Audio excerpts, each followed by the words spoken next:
Perfect. Very likely. Marvellous. Thank you. Thank you, Mr. White. Welcome back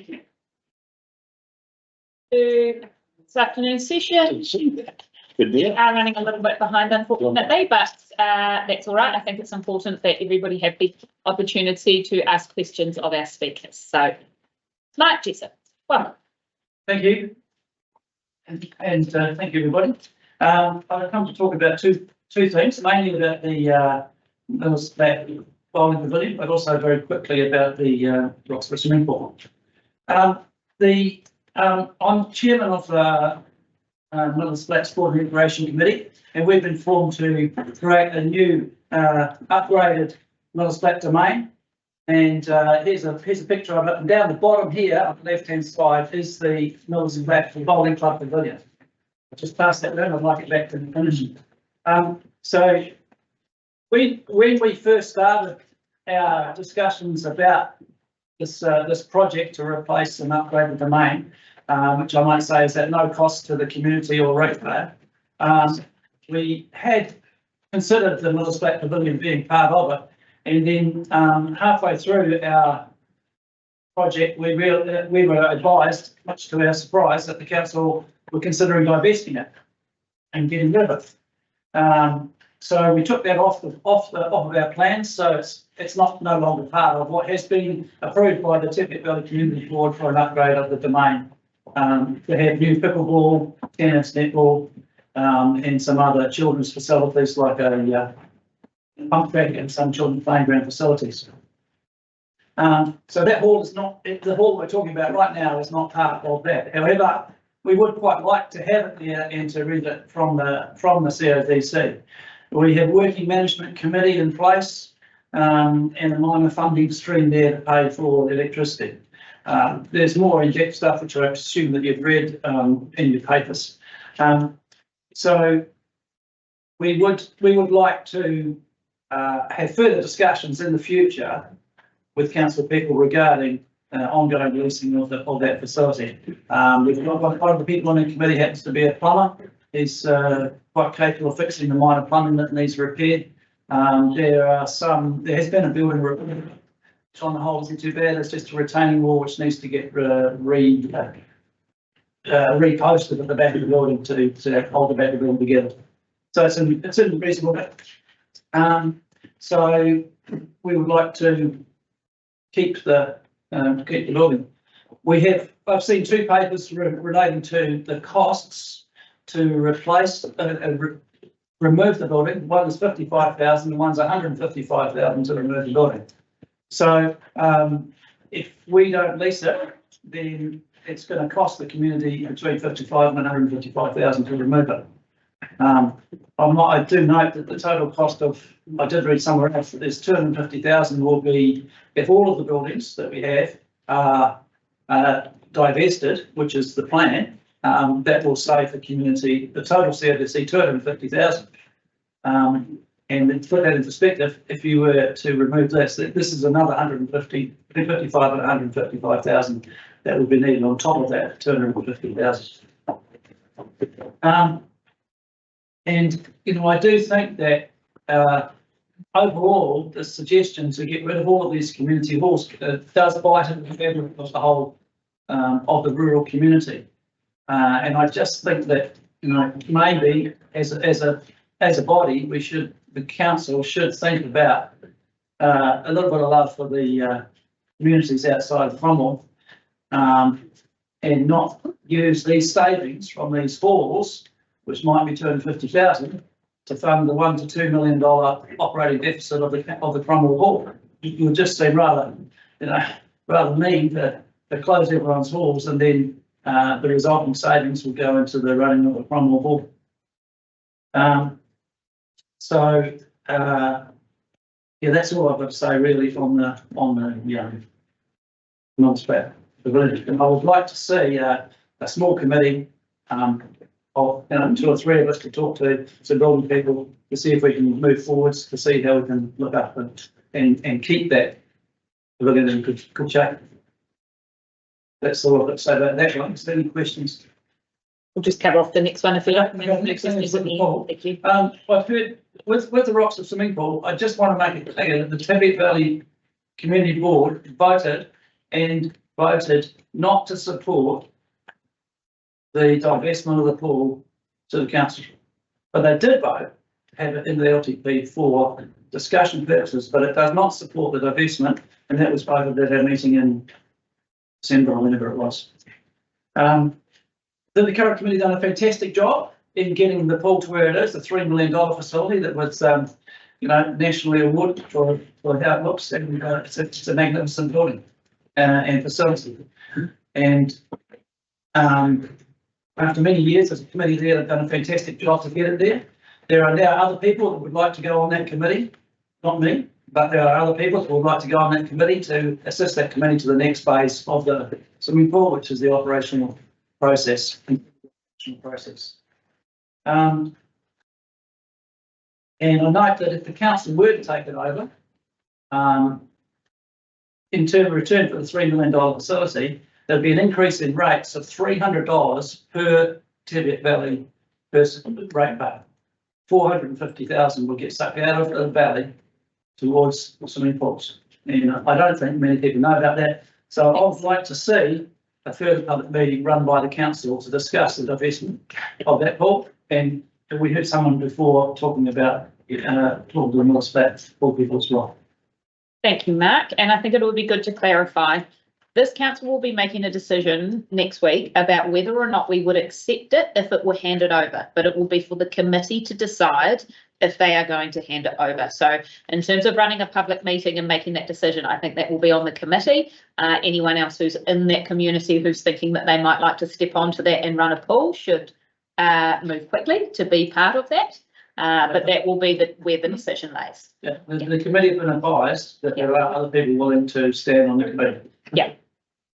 That we'll leave with them. Any questions for Mark about either the pool or the Miller's Flat? Yeah, Mark, you said how much, if the pool was to be taken over by the council, you said how much would increase the Tibet Valley ratepayers? Because the figure I'm looking at in our consultation document is $260 per ratepayer, but I thought you said 300 and something.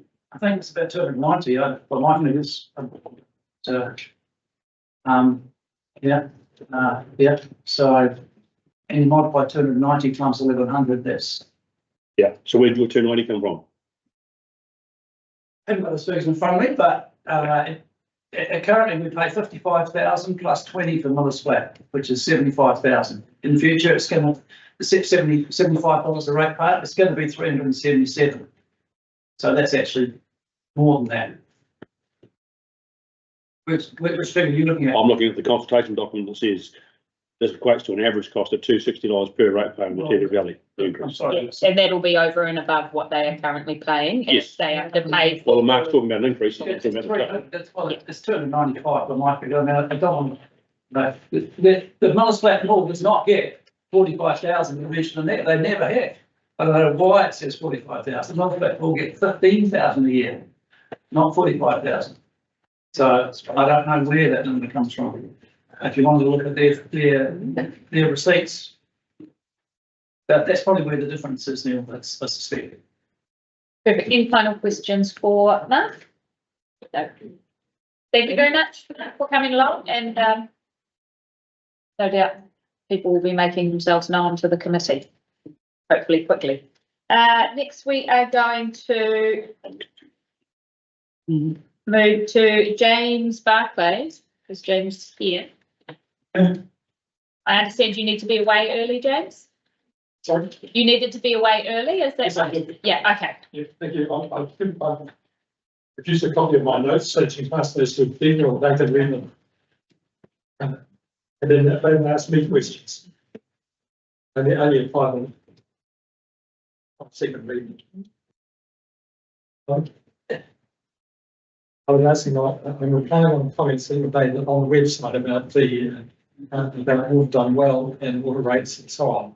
So those are my comments. I'm not here to speak about anything specifically, but I have heard from I wasn't aware that official with the Rockford community that had originally declined pursuing because that's his when talked to my submission.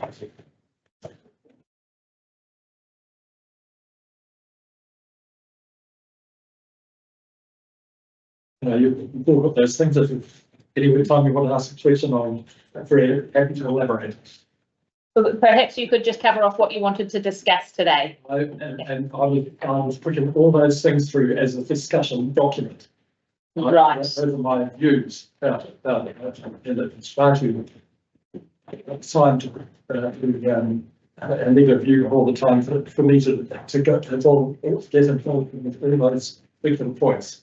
Okay, perfect. So- The water done, the local water done well. You've seen that there is an additional consultation out now for I that. see that. Yeah, with a substantial amount of further information, including the costing. Yeah, so we'll anticipate your submission on that. That's fine. Community halls, we note that you'd like to see those sold, including the land back to the local community. I'm guessing if they were willing to take them, and some have indicated they are not. With the proviso that any money that's held by the council in respect to those community schools or Right.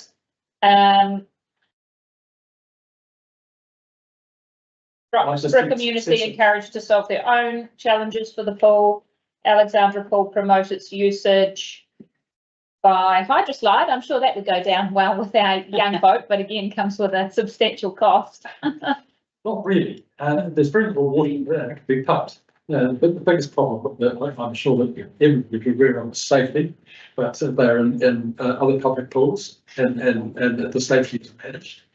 The question about additional funding and things that the adults do, I suggested things like checkers or all these outdoor games that can be provided. Yeah. And the final comment was trying to hold them to get barbecues going with the Lions clubs in the Rotary, because it's a good fundraiser for them, and it will be something that will attract the people. That's what you want. You want people to use that pool. And I'm suggesting, I put it that as promote. Rather than reflect it. Perfect. Comments on the hub that you don't support, supercars, the Turks that you oppose, and then the missing $400,000, which I'd just like to clarify was not missing. It was somewhat unfortunate in the way that was reported. We did know that there were $400,000 tagged to that account. Yeah. But I also read in the paper that the council has not been aware of that money, because those were put on the accounts when they passed in the meetings. So it suggests to me that there's something wrong with the auditing. And I'm suggesting, and I understand that this is so, that the council is, the auditor is appointed by local government New Zealand, the council. No, the auditor is appointed by the Auditor General, and it is an independent auditor. It is not part of local government New Zealand, the Auditor General, and the Auditor General also specifies who we need to use. They tell each council who their auditor will be. Does anybody have any questions on any of those? Any comments? No? Perfect. Thank you very much, and thank you for providing us with some Thank you. takeaways. Well, thank you. Much appreciated. Thanks, James. Tanya Rutherford. Not here. Okay. Mr. Crossland, lovely to see you again. I haven't brought any notes. I was asked to, as the chairman of the Central Cargo Rifle Shooting Association, the Small Bore Shooting Association, I was asked to make submissions on behalf of the range there. The Clyde Hall is the last remaining range or indoor range in the district. There's a private one out at Gimmerburn, I think it's owned by the Rotary Club out there. All the others have been closed over the years, including the Alexandra one. So submissions just to make sure it remains in council ownership, or if it's passed on in the community, it's community ownership, not private. So say the pole's been running since 1935, and it's been applied since 1955. Originally founded here in Alexandria. Apparently that range is still there, but hasn't been made available to us for, well, since the 1950s anyway. So yeah, that's about it really. But several members, it's also for the ATC, use it as well. It's the only range in the Southern District, but they're available to use as well. So yeah, we're going to use it. How many members does the Small Walrus Club have? Currently, we're running around 20 members in total, of which probably 10 to 12 are regulars. But we've got a fairly large contingent of juniors arriving this season, so there's 4, I think, at the moment. School kids. But they'll move on. They're the best ones to get because they'll move on to the Olympic skills later on. So it's a good training ground for them. I understand you have produced a number of national champions. I'm not sure we're national champions, but certainly national representatives. Yeah. Of which I'm not one. Thank you. Any questions, Alistair? Tracy? Yeah, just, is there any intention to hold further tournaments or anything? Well, yes, it's currently 10 days' time. We have the Central Target Championships, and middle of next month is the South Island Championships. I think those are the main 2 this season. But we run championships probably every 2 months. Thank you. Do you have a question? No, just there is one in Ramsey, but it hasn't been registered, isn't it? So. Now, the reason for that was the Ranfurly Hall was the commercial cleaning arrangements demanded, and for a 1-day event, that's just too much. The attendees weren't paying enough fees to cover that, as well as the rental. So it's cost. That was cost. That was a new cost. Although the range is still there and it's still capable of being used, and yes, it can be certified very quickly. If we can come to some sort of arrangement of, I guess, cleaning. Well, thank you very much. We appreciate your time coming in today. Next up, we will be hearing from William Cockerell. Thanks for your patience. Welcome.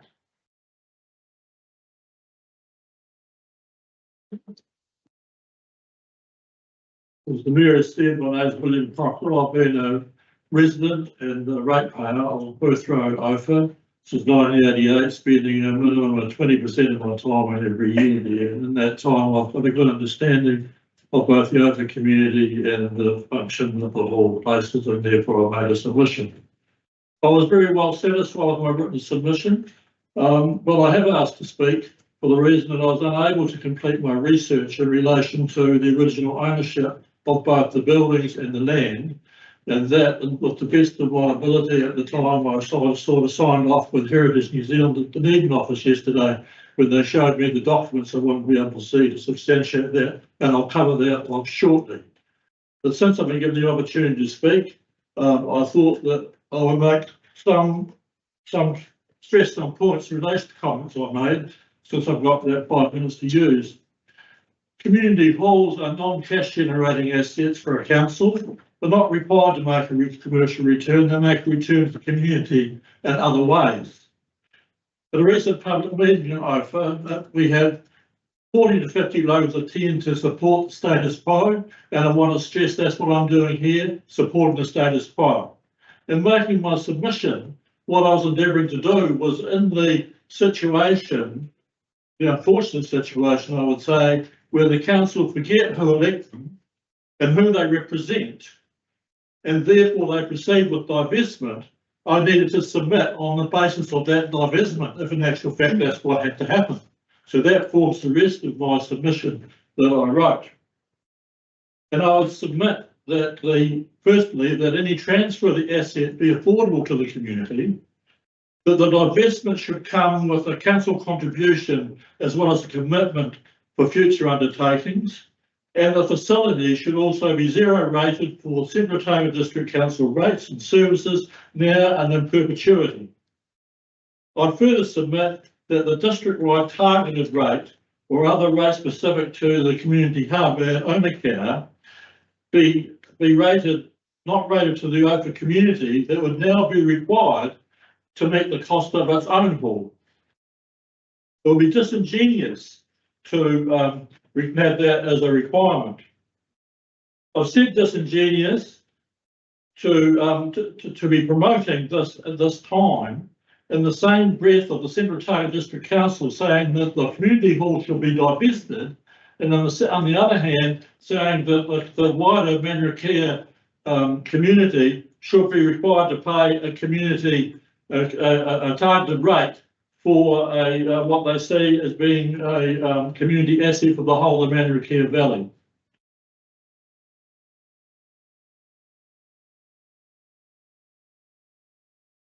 A feature of Central Otago are the small towns and the communities that were established as a result of the gold rush and the railway.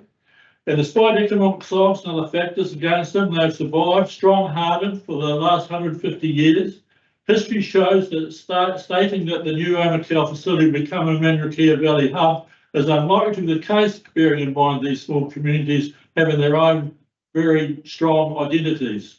Facilities like the Ophir Peace Memorial Hall will continue to serve their communities, and councils target will unduly burden ratepayers with yet another cost on something they already have and are paying for. I just want to finish off on the consultation that I've been having, the research I've been having in relation to the origins of the Ophir Hall and land ownership as well. The hall was built for and paid for by the community through fundraising and debentures. In August 1926, advice received from the Commissioner of Lands that the hall and land would be vested in the Society's name, the Ophir Hall Committee, when it had been gazetted, which it eventually was in May 1927. The hall was subsequently vested in the Vincent County Council in 1960, and in the local body amalgamation ended up here with the Central Otago District Council. The divestment for $1 looks like a bargain, but it should be viewed in the light that in actual fact the hall has always been owned, and the land has always been owned and vested to the community of Ophir, and all the Central Otago District Council were being asked to do was to be the agent for that. So in the case of the fact that in any divestment strategy that the council might wish to embark on, I would venture to say that both land and buildings should be rightfully given back to the Ophir Hall Committee, which still remains as an incorporated society to this day. Thank you. Any questions for William? Okay, thank you. I've got one. But we've been tasked with the column to look at our balance sheets and costs to the ratepayer, and I would be the first person to want to keep most of the facilities we have. So the question is, are the ratepayers, our clients, are the ratepayers happy to carry the costs? Well, I'd say to you, sir, but I think it's 168,000 at the moment that the council pay to maintain their 20 or so community halls.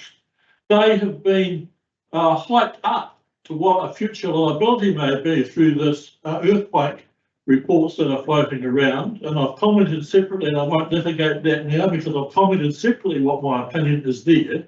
And I do have a first-class honours degree in civil engineering, so it's not a flippant statement. It was quite an interest in earthquake engineering. I mean, it's beyond understanding that all of those costs should be fired in to the council to then say we've now got to pay for them when that risk doesn't actually exist unless there's any brick structure that is above the height of a tin roof that's going to fall down the occupants. So you've actually got an equation which has been hyped up by the fear of earthquakes, and there wasn't one person killed or even injured in the Christchurch earthquakes in a timber frame building. That's my answer to you, sir. Thank you, William. I hope that you Stay also with the submitted. sorry, Mayor. Stay with the 168,000 or whatever adjustment you want to make, and compare that to what you are proposing to be spending in the hubs at either Cromwell or Omakau, and look at it in that context and see where the centralisation of Thanks, William. people there, when I've already pointed out that the feature of Central Otago and gives it this character today, including in the Eden Hall book that's just been published on its third printing, is because of those small communities and places that make Central Otago what it is. And the Central Otago District Council should be supporting those communities to the hilt. Thank you, Mr. Buckle. I've said it. Louise Joyce will be next. I just wanted to check, I am aware that we are running behind and not everybody has an unlimited amount of time. So if anybody who was scheduled to speak at 1 or 1:30 needs to be away shortly, please do let me know. And if not, Louise, we'd love to hear from you. Hi everybody, these are my submissions made on behalf of Promote Dunstan. This is an incorporated society, and to remind you, I'm sure you've heard about us, we are a community group and heritage group based in Clyde with a particular interest over an area known to the miners in 1862 as the Dunstan. Our aims are to promote, protect and preserve, and this is why I'm here today. I think I'm following quite a well-trodden path, just of the few submissions I've already heard. But I do want to stress two key points in our submission. The first is community, and it's well read. We've got Central Otago is a big region with many scattered rural communities dating from the gold mining era, and we strongly feel that the elected representatives of various wards making up the CODC have a duty of care to these small communities, because some council employees might have a lesser understanding of activities within the community. And you're the people who come from those areas and you should know how they operate. There are 9 halls for possible disposal listed as possible. We have a particular interest in Clyde and Ophir halls, but we feel all halls are important to their communities. We aren't familiar with the rest of us, with the rest of them as what Ranfurly and Waipiata, etc. But we do know that many of them, if not all of them, are an important part of the social fabric of their communities. Now, I use Clyde and Ophir as an example. If I listed how and why groups use them, I'll probably take up most of my lot of time here today. So, suffice to say, their halls provide a central meeting place, a social centre, easy to access, especially to those ratepayers who don't like or can't drive at day or night. That's why we believe that some of these halls listed need careful assessment. CODC needs to work alongside these communities before any decision is made to their future. I'll take the Ophir Peace Hall as an example. Promote Dunstan's made use of it over the years. We took our waterfall show there, celebrating the 150-year anniversary of the discovery of gold.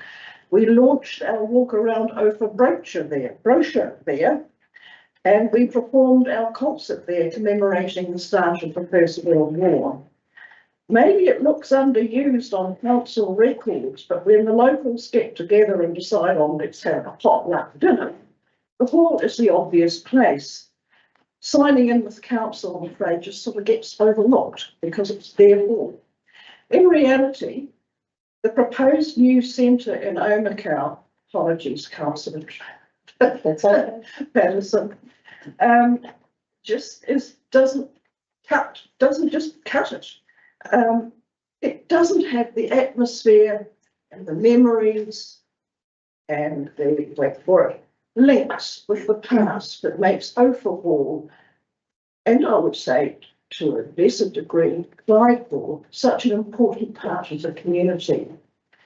Local men and women have poured thousands of hours into Ophir's repainting, repairing and refurbishing over the past 99 years.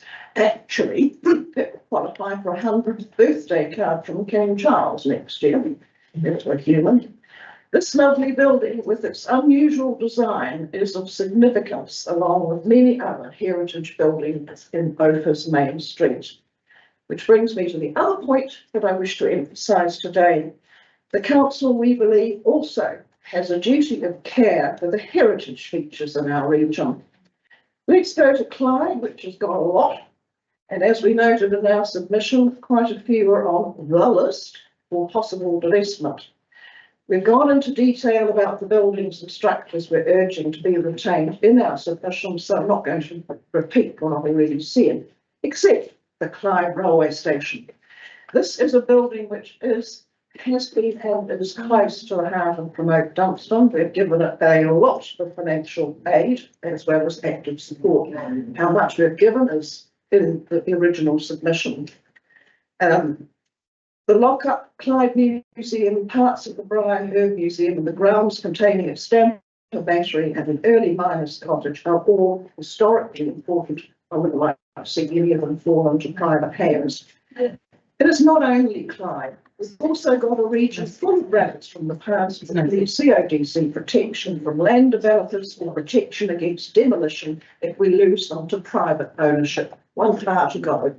Thank you. If this council and future councils are to ensure tourism Central Otago has something to boast about in its promotions of this region's unique character, then you have to rank these relics from our magnificent past as important as other council activities on behalf of its people and communities. Thank you very much for the opportunity to speak. Thank you, Louise. I just have one question that I'm interested in hearing from you in this forum, and that is that we've heard a lot about the halls, but then you touched on them briefly. Yep. Those other facilities, especially in Clyde, that are actually not used at all at the moment for a variety of reasons. And I wondered if you'd like to comment in the sitting on places like the Clyde Police Lockup, the former Museum Stables and Goods Shed, and the former Briar Herb Factory. Given that they're not currently used, they're not currently accessible to the public, they are sitting there. Does Promote Dunstan have a view on those? I believe that if at all possible, any heritage building should be put to use. If you can get something out of it as a help to maintain it, that should be done.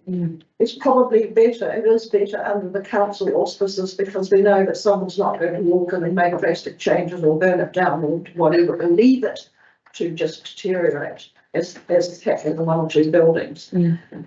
Yeah. We have supported what the Clyde Museum have said about the stables and what's the other one? The Good Shed. The Good Shed. The Good Shed. I think we would like to see that Good Shed moved back into closer to the station, which actually could, if the museum wasn't making use of it all, it could be used to store extra bikes, which the bike shop, which currently shares the station, could use. They would quite like to expand, I believe. Sure they were. So, yeah, and as far as the other bit goes, I believe that the part of the Briar Herb Museum itself, the mud brick part, is quite, it can be part of the museum because the museum has a lot of stuff in there which needs, I think, places which can be exhibited. The grounds are lovely. They're not big. They've got a lovely old, let's see, Mine's cottage there rescued from the waters of the dam rising in the common gorge, as well as the Stamper Battery, which is something that is not easily available to look at. We've got one right here to see. So they have their uses, but yeah, thank you. Okay. Yeah. Any quick questions for Louise? Wonderful. Thank you very much for coming along today. Thank you. Matthew Soul.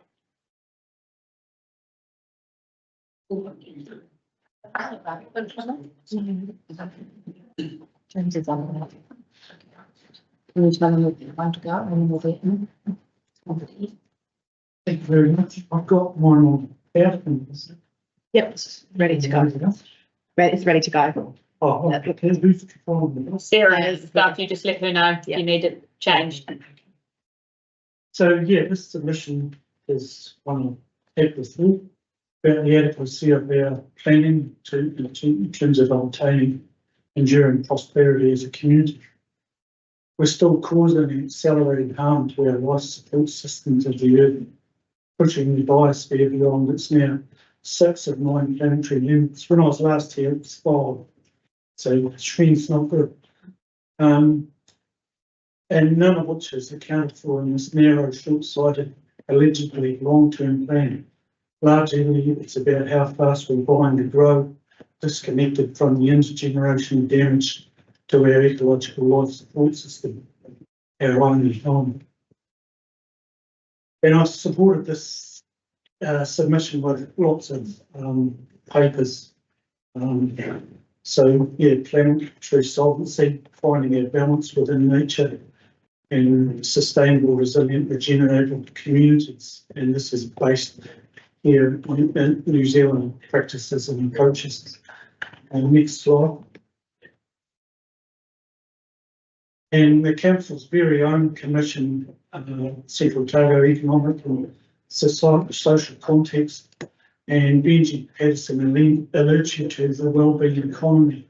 No longer can higher GDP taken as the key goal. Instead, it's the well-being of people, communities, culture, and the environment is crucial. And I mean, we're here still, our GDP grew by an average of 3.8% over 5 years, and still we're not paying our way for roading, bridge upgrades, good quality drinking water, waste and stormwater treatment, or good public transport. So we're living along our means. Can I ask where the work on the 50-year vision for Central Otago is in the long-term plan, specifically the long-term community outcomes, and where are we with the implementation of Central Otago's climate change declaration that we had several years ago? And since I prepared this submission, there have been further reports. The Earth Overshoot Day. Next slide. Next.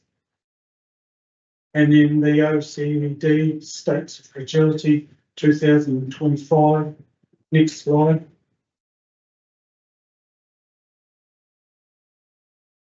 And the key points out of these documents is Earth's Overshoot Day makes the date when human resource consumption surpasses the capacity of ecosystems to regenerate. Globally, this date is projected to fall on the 30th of July. Here in New Zealand, Overshoot Day is the 30th of April. And so compared to a country like Uruguay, theirs is 17th of December. And we're using at the moment 1.8 Earths to sustain our current patterns of life. So that's not sustainable, really. Can I ask where the council stands on the 4 wellbeings and the full recognition that the councils have a significant role to play in lifting the quality of life of our people and the health of our environment? Next slide. I recommend that the council consider the C40 knowledge hub and really got to move into some right sizing to a new economic reconciliation to our local environments that have supporting capacity. Next slide. I don't understand when we destroy something created by man, we call it vandalism. When destroying something created by nature, we call progress. For where and for whom. Yeah, next one. We'll skip it. That's the end of my personal submission. And then the next series is on the portals and facilities. Perfect. Does anybody have any questions for Matt on that part of the submission? Okay. One quick one, Matt. You referred to the quality of life of our people. Yeah. Part of what we're doing with this LTP and any LTP is actually trying to deal with the quality of life of the people in the Central Otago district. So, yeah, I'm not sure if that's. Yeah, I just think it's your short-term quality of life. Too short. So, well, it's not sustainable. So we're not spending enough on infrastructure. No. no, quite the opposite. Quite the opposite. Yeah, the opposite. But how do we sustain it? We haven't got infrastructure. Well, I think we're living beyond our means. I think you've got to have a discussion with beyond as involves sustainable environmentally. I mean, I used the comment about we go and get checked for our blood pressure and our heart rates, and yet we're quite happy to take 3/4 of the river's water out of its system. But as a living organism, imagine taking 3/4 of the blood out of each of us. We wouldn't function too well, would we? Not so great. And I do note that you've again, as many of our submitters have this morning, commented on the wellbeings, which central government have said is not council's full role, but our community are telling us very clearly, yes, it is.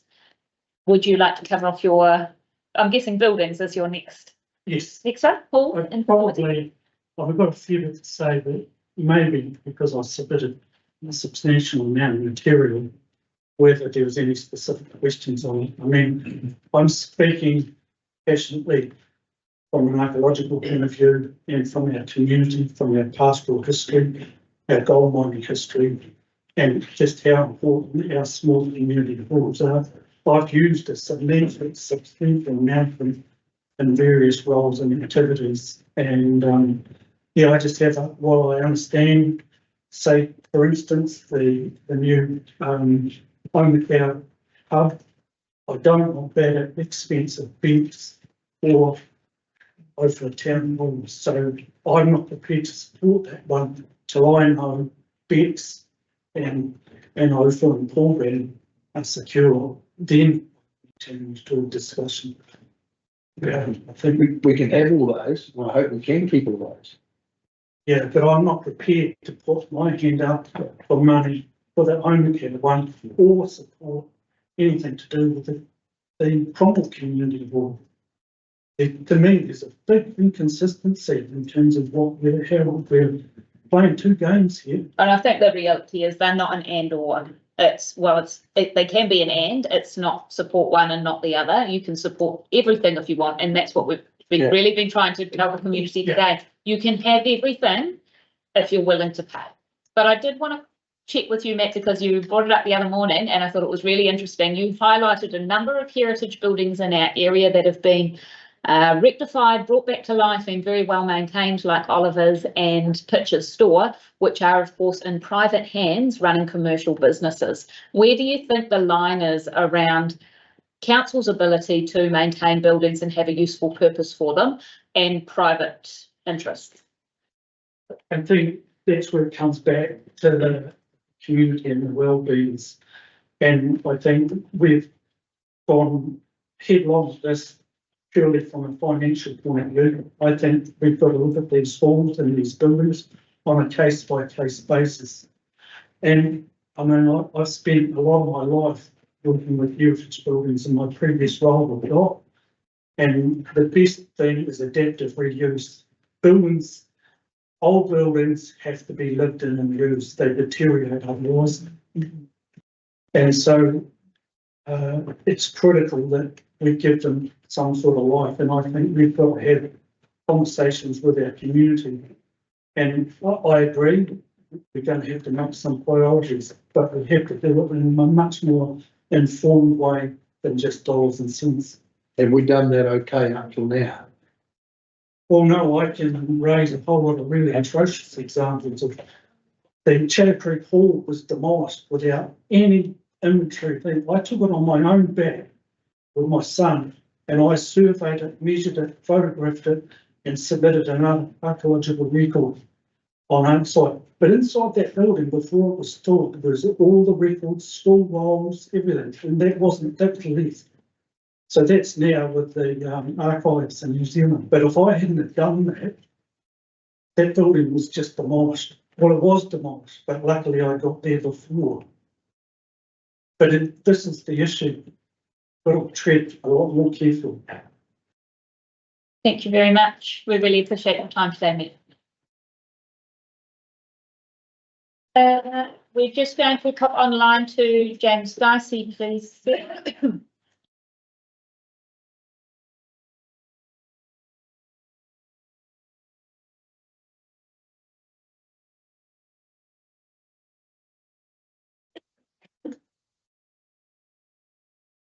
Hi, James, can you hear us?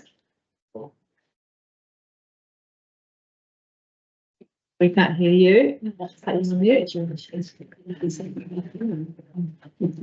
Right. You. Good. Hi, Okay. James. Right, We can how you hear doing? you. In the screen. Good to go? Right. Yes. Yep. It's you. Fire away. Okay. Thanks. First up, I'd like to congratulate the council on a probably the best communicated LTP document I've had the pleasure of reading, why things have been prioritised and what's required by both statutory and regulation, specifically in the infrastructure area. The one thing I'd like to focus on today is one of the components of the submission that I sent in, which is in relation to a recreational facility for the Cromwell area. It's not really on the agenda at the moment that I could see very clearly in the 10-year vision, but there is a need, I believe, in Cromwell for a sports and recreational facility for the to your point, Tamo, before about well-being, about the mental well health and physical well health and well-being in the Cromwell area. It was very clear in the spatial planning exercise that was undertaken a few years ago that there's going to be continued population growth in Cromwell and the Cromwell environs. I believe we've currently significantly outgrown our current facilities, which at the moment are the school gym, various halls, but not really the new Memorial Hall and the Presbyterian Church. If we compare ourselves to Wanaka, and I know they're a bigger community, but I think they've got 3 recreational facilities. They currently have the ability to do basketball, pickleball, badminton, indoor and tennis, table tennis, hockey, cricket, netball, volleyball, karate, martial arts, etc., etc. And it's a real challenge in the moment in the Cromwell community to find anywhere to do all of those things. There's a lot of competing priorities and a very full schedule when the primary purpose of those halls and facilities are taken into account. And really the only community sports facility that most people can get use is the sports club, which is very much at the end of its useful life. There really is a need, in my view, in Cromwell.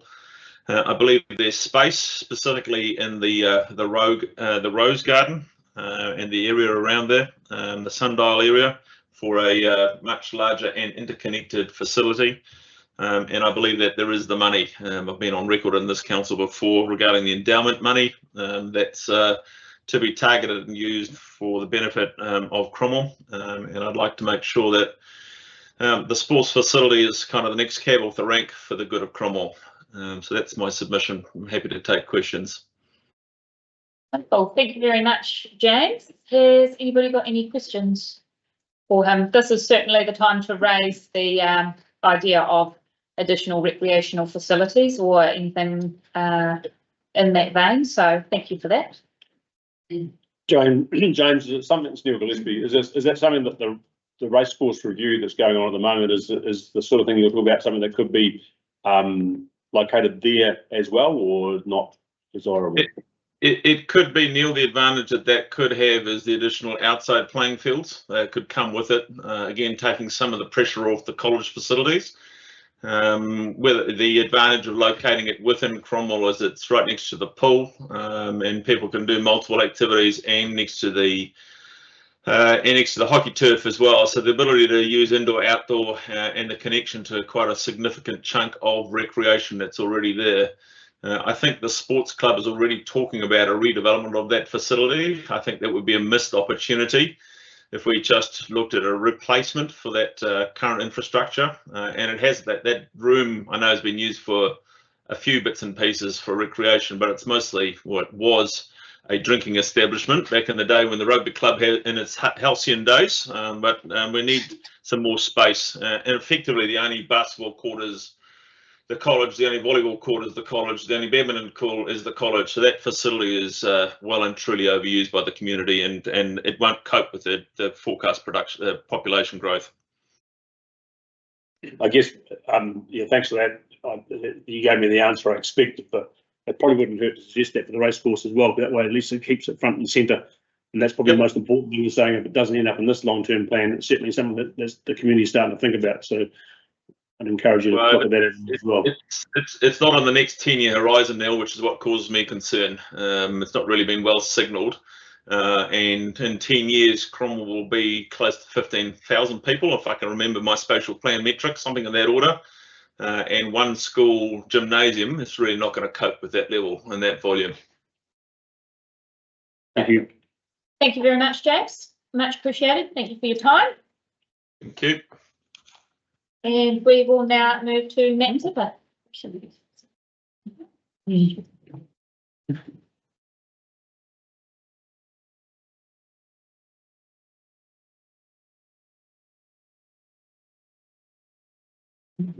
Kia ora, tēnā koutou katoa.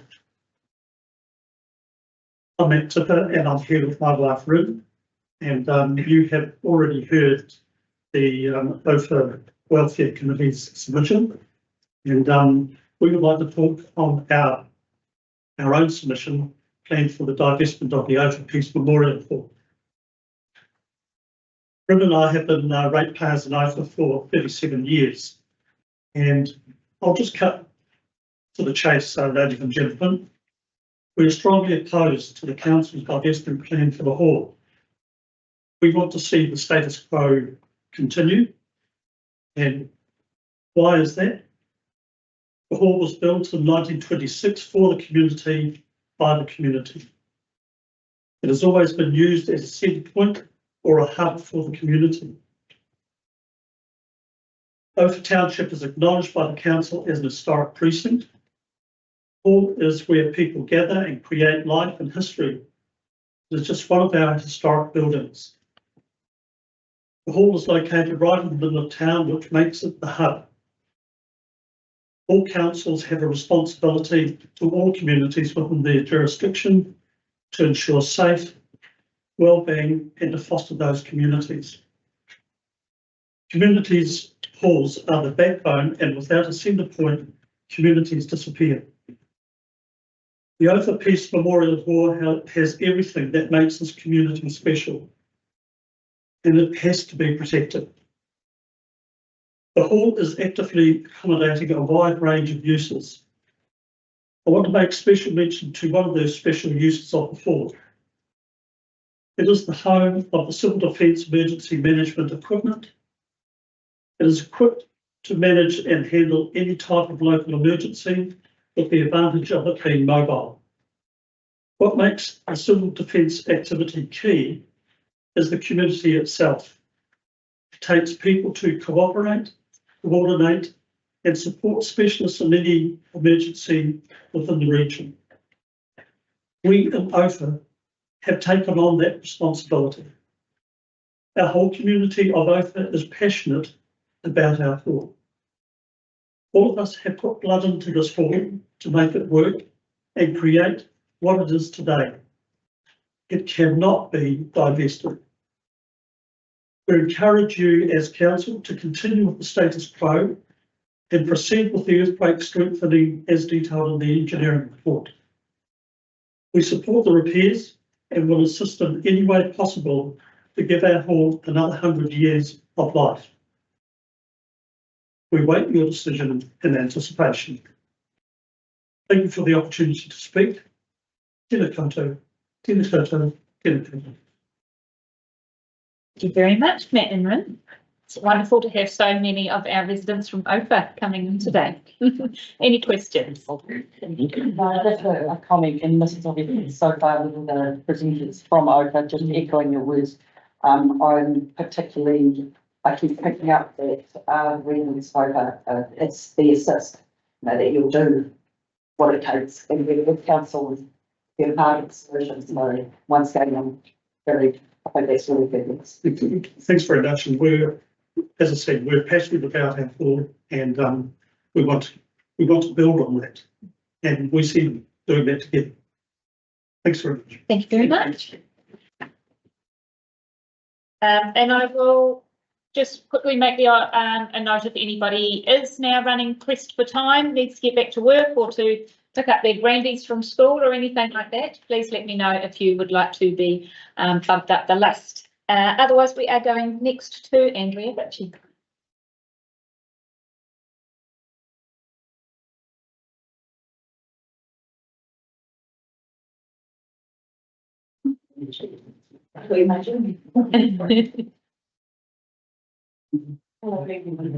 Hello, welcome. Welcome. Thank you.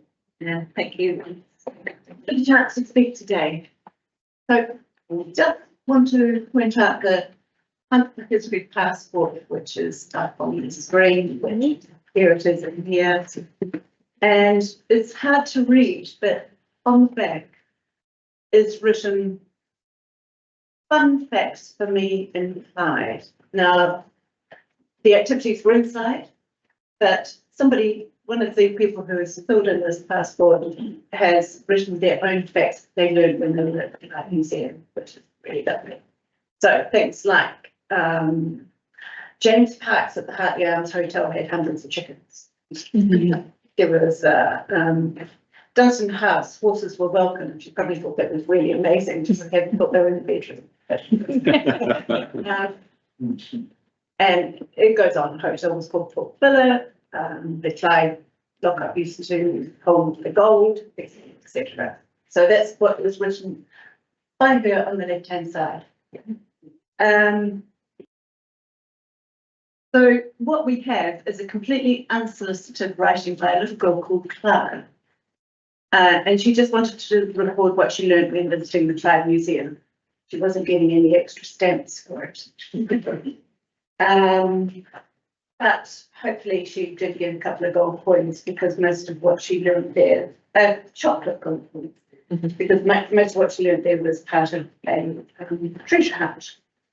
And the passport itself was part of the 5 Museums Objects 100 exhibition that went on over the last spring, summer, autumn, which was a fabulous exhibition by all 5 museums in Central Otago. So her writing is interesting, not just because she went to Clyde Museum and learned these things, which is fantastic that she wrote, but it also demonstrates how Central Otago is not one homogenous community. It is a collection of diverse community with their own histories, connections, place. Clara would not have found these stories in Central Otago if there was just one large homogenous generic museum. Instead, it is a smaller museum such as Clyde, which has evolved over a long time and has its own identity and tales to tell, and represents a dedication to its community and our volunteers who are eager to educate, entertain, engage, and offer a space to anybody who wants to come in and hear the stories. So this is why we oppose divestment of the Clyde Museum at 5 Lye Street. We strongly recommend that the museum continues to operate at this site, hopefully under a long-term lease agreement. This would allow us to get on with our core activities without threat of closure, rather than the year-to-year rental agreement, where we seem to have the sort of long term. We seem to be under threat regularly. With all the Donaghy's, yeah. Anyway, we would also anticipate help from council making our building a little bit more fit for purpose, with upgrades to heating, which we have none, toilet facilities, which are pretty awful, and electrical upgrades, because we can't boil a kettle in the council chambers where the meetings, including council meetings, are held, and have the television going at the same time. So that would be nice.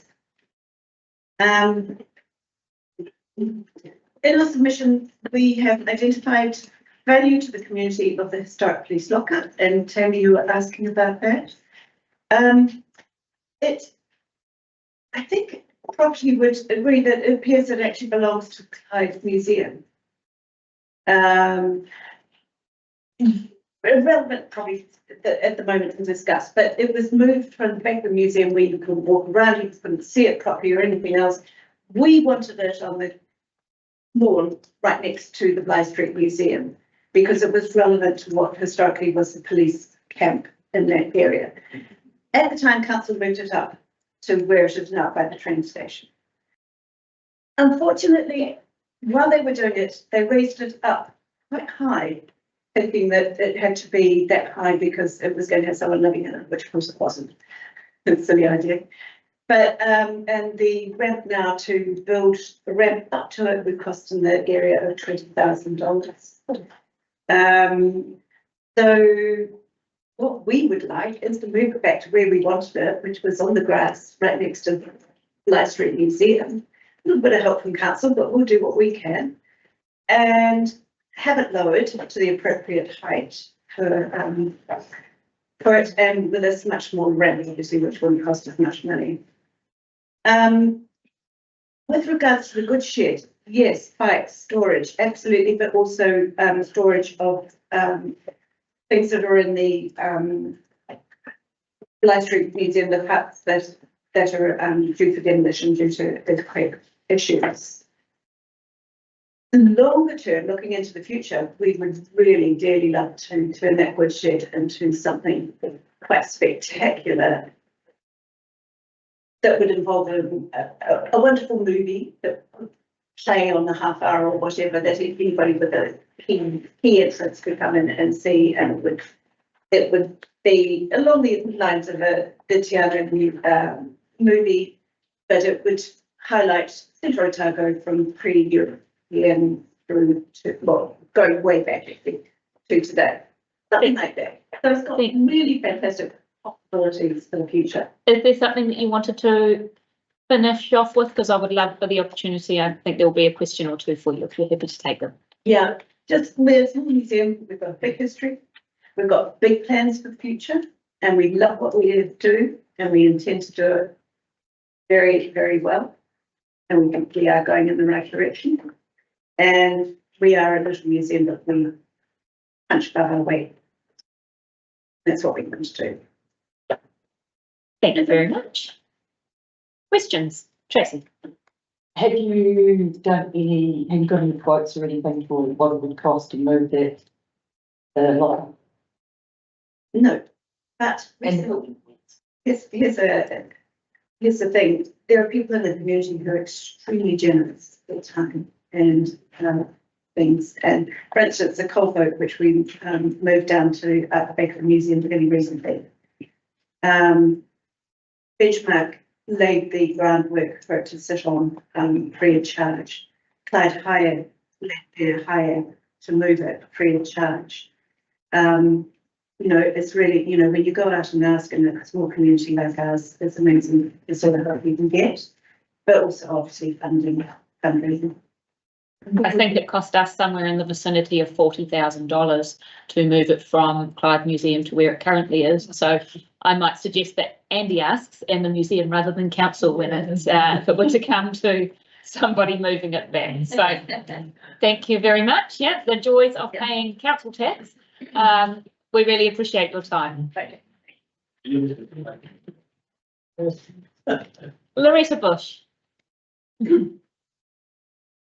Hi, Marisa. Thanks for letting me speak. I'm speaking as a private person. I put my submission in and I did it late at night, and then I saw the last bits where it was, you can read all these different things and just comment. And so I'm really glad I did, because I read the significance and engagement policy, my goodness. And I read on page 8 that Central Stories is a strategic asset. I was really amazed at that. And then because, so if it's a strategic asset, surely that means it should be funded as such, not under contestable funding, wasting everyone's time and effort every year and every however to get the, you know, to try and get the funding to keep it going. It wastes everyone's time and effort instead of just getting on and having the museum open and presenting things. There's a lot of time spent on funding, as Andy was saying about the museum. And yeah, that. And then I read this really cool thing in there on that page that says strategic assets are for which ownership or control by the council is essential for the long-term provision of services which are critical to achieving, and I'm not sure whether it's and or promoting the council's community outcomes. So I don't know, I'm just a person reading it, but to me, that sounds like that's what Central Stories is. So just keep funding it as we say on a piece of paper. Strategic, significance and engagement cost. Thank you for reading it. Yeah. It's only us that read it, so you know. Brilliant. Thank you, Loretta. Any questions? Wonderful. Thanks so much. Gilbert. Welcome, Jill. Hi. Okay, so I'm splitting as a private person and not as a member of the TBH. Okay. So plans for water. The plans for water is the beginnings of regionalisation, which will be eventually centralised from a regional hub I think something as important as water should be a referendum issue in the long term, in the local coming body elections. People simply do not know enough about it. And then we'll go to the V8 supercars. No council that is in a climate crisis would do anything to do with a huge CO2 spewing event like supercars. I'm really interested in where the breakdown of 250k would go. I'd like to know where that money would disappear to and for what return we get. Artificial turf. The EU has banned artificial turf. It is a horrific water pollutant and is the source of plastic nanoparticles, which is recognised as a serious health issue and causes serious health issues. Okay. So the LTP really is not about plastic grass and V8s, it's about regionalisation, centralisation and debt. I asked on Council's Facebook page these questions. How much will the rates increase over the LTP? What are the terms and agreements tied to the LGFA loans? Are the loans from LGFA dependent on implementing global entity agendas such as the UN's 17 Sustainable Development Goals, climate change and net zero carbon exit?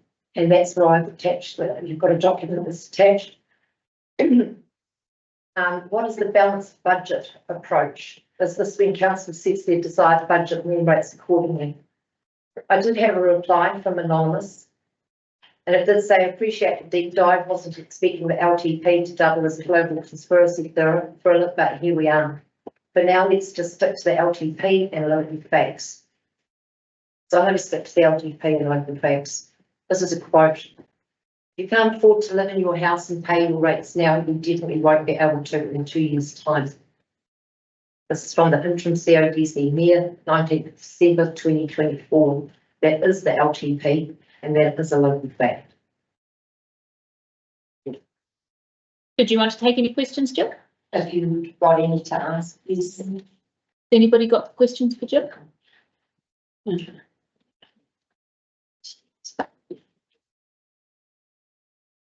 Thank you. John Lister. Hi, John.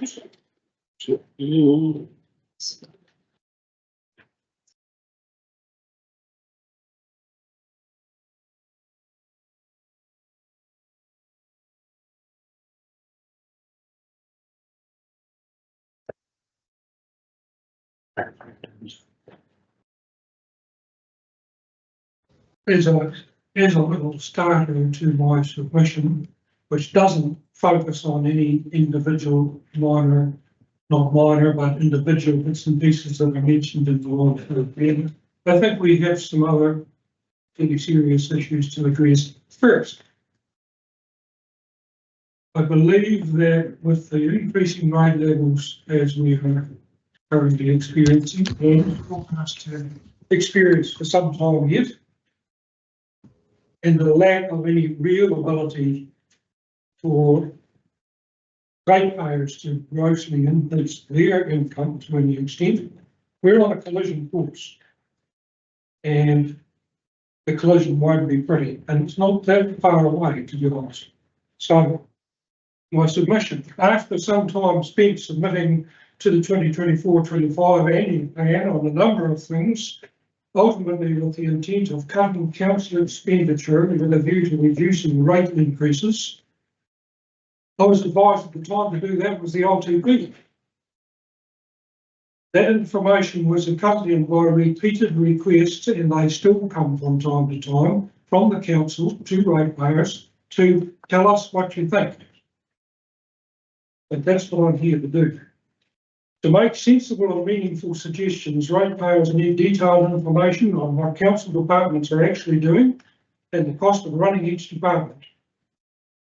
I have repeatedly asked for this information both verbally and in writing, but has not been supplied. A request for job descriptions, in other words, what department managers are responsible for, resulted in a link to a few job vacancies, such as pool attendants and other minor roles. It's easy to understand why many ratepayers don't go any further and don't bother submitting to council. As there is minimal reference to rates in the current consultation document and not even a suggestion or two with a box to tick, I respectfully submit the following. Current LTP submission document and background information supplied with it indicates to me that council has no plans to make any changes in the foreseeable future to meaningfully curb the size of the rate increases. The Mayor has publicly agreed that the current level of rate increases is not sustainable, but no suggestions have been offered on how it's proposed to remedy the situation. After some consideration and with little usable background information, I have arrived at a few conclusions. Local government is going to change. If it doesn't, in a few short years, it will be in effect insolvent, and central government will step in to make our decisions for us. Now, I acknowledge that some of council's increased costs are as a result of central government demands, particularly around Three Waters. This is true in regard to things like higher water standards, for example, which causes a need for upgraded treatment plants.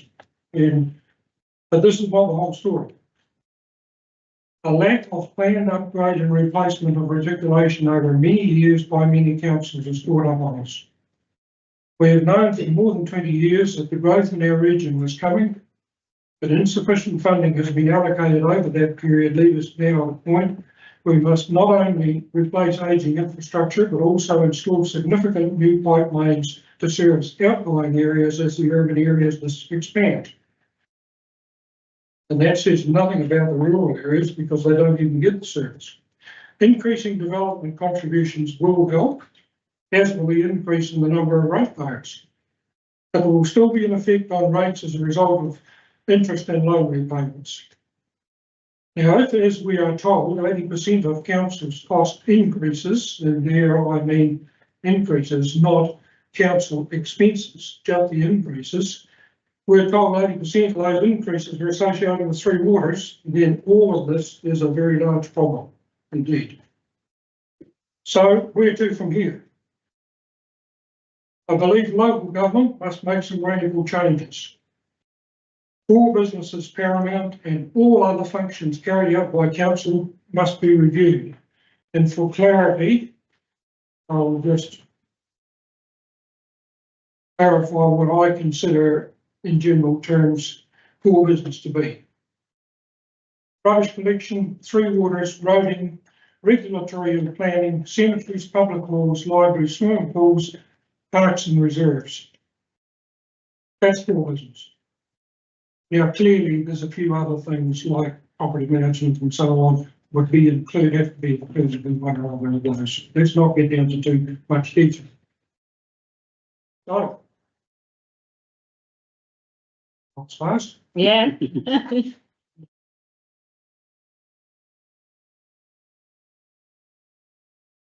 I accept that this will involve redundancies and major reduction and restructuring of council departments, but it will result in a much leaner and more efficient organisation.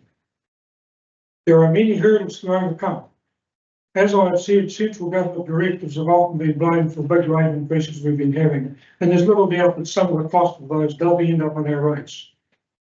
However, there are other things to consider here. Local Government New Zealand is an association most councils, etc. belong to. John, have you got a last comment that you'd like to make? I'm just aware we're at time and I think there are a couple of people who've got some questions for you that I'd like to cover off. Those particular things. Sorry, have you got any last comment that you'd like to make as part of your submission? I'm listening, it only took me 5 minutes to read it. Okay, well, it's more the local government organisation, but I don't believe it's doing anything for us. Noted. Yeah.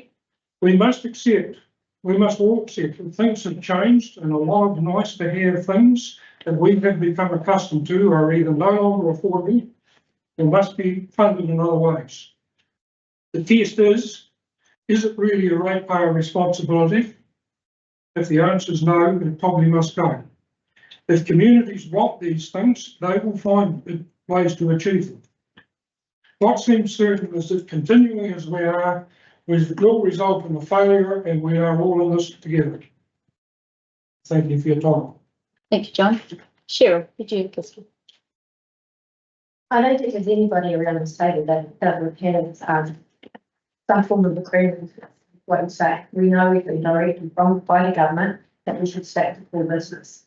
But then what we've heard today, all day, is about community and about what is valuable to them. What would you have us now say to those people that have actually come and said how desperately they want to keep their walls for their children, assist the schools, what are we to do and to say to those people?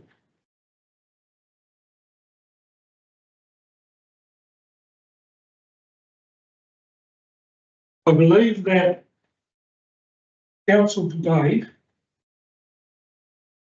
is a very far removed thing from what council used to be.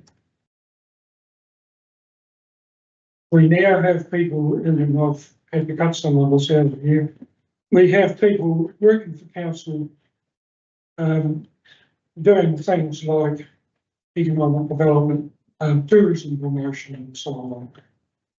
These things are not necessarily core business, in my opinion. If we saved on expenditure on a lot of those things, we would have more money. Having said that, I think in a lot of cases, the small towns, and I know there are a lot, particularly in the media table, and I support the good things that those buildings achieve for the region. But it's just possible that we've reached a point where economically we can't actually sustain it. And this is where I say that if communities want them badly enough, they will find ways to do that. An awful lot of people volunteer an awful lot of time and are generous financially to keep these things going already. The will is there.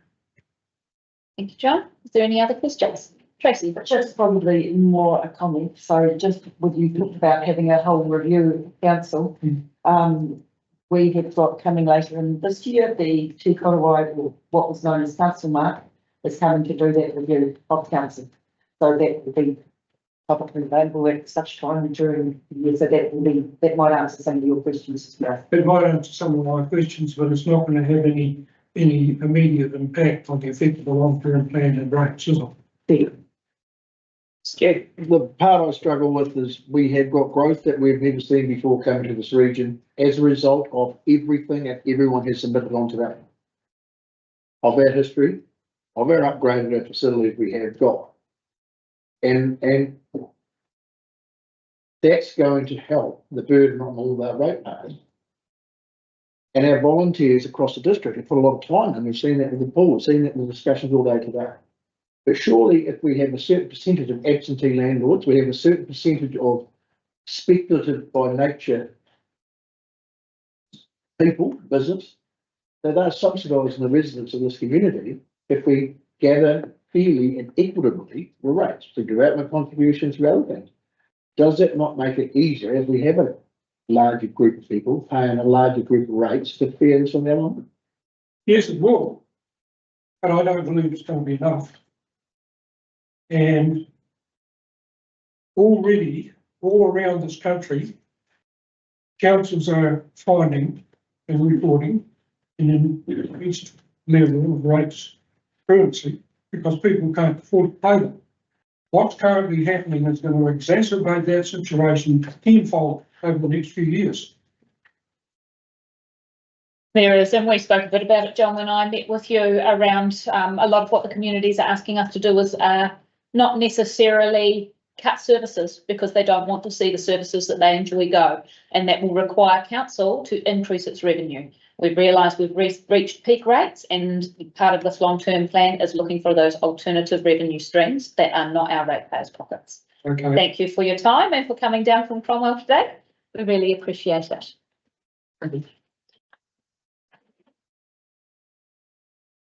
Yeah, Campbell Hills.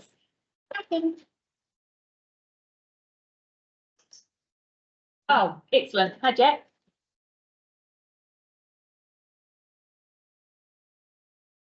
we haven't got a word to say about ports. Yeah.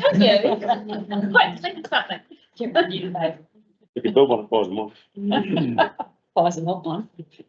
So we thought the way we structured this is Jack can kick things off from his experience, long experience in land development and some of the challenges that he's seen dealing with council, and just some of the more recent issues I guess we've had and how those sort of relate to the ideas around CCO or how that might all play out. So anyway, sorry, for those of you who don't know me, I'm Campbell Hills, and I'll hand over to Jack to kick us off. In case you don't know me, my name is Jack Wyszynski and I own Pisa Village Development. We have already developed many lots in the Pisa area over the last 20 years. And now we seek to expand this by approximately 200 sections.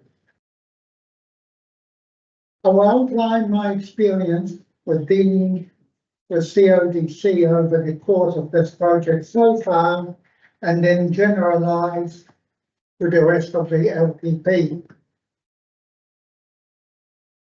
I have a 200 plus lot subdivision project on hold, as we have been told there is no available water until a new scheme is built. I am ready to go as soon as this water issue is resolved, and my neighbours may be not that far behind with another at least 615 lots, probably a lot more. Originally, in the Council Plan Change 19, reporting and hearings, a senior council officer said the necessary Pisa water scheme upgrade was anticipated between 2025 and 2028. Then through the settlement discussions, our appeal against the PC 19, we were told it would be 2031. Now in the LTP, it is 2035 to 40. This effectively is saying there will be no development in this area for the next 10 to 15 years because of water infrastructure constraints. In Pisa Moorings, the development next to Pisa Village, there is a 200mm pipe from the Water Cromwell scheme, which based on preliminary calculations that include considering how much water is currently used by existing properties, suggests there should be sufficient potable water available to at least commence our subdivision. However, despite numerous requests, we cannot obtain data to verify the actual water demand. A consultant water engineer, whom we commissioned to investigate, declined to progress due to lack of relevant information from CODC. Though there is much speculation as to the reasons why the information is being withheld, we only have CODC's three water managers' word that there is no water available, with no evidence to back it up.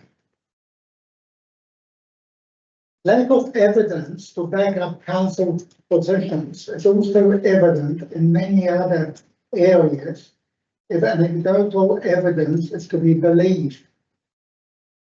We have been attempting to engage with CODC team working on the TC19 appeal, and while we had progress, positive meeting in December 2024, have not managed to get any further responses to the proposed approach to settle our appeal.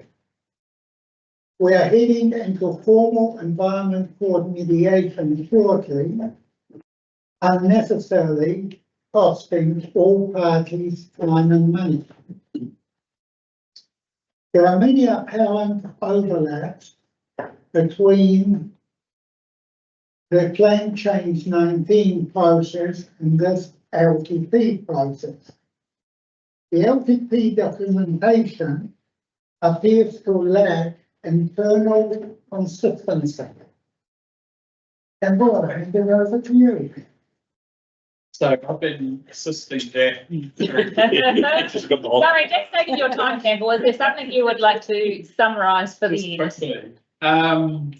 I guess probably a lot of the stuff has already been presented to council either in the submission or in an email, which was sent through to Jill and Muir.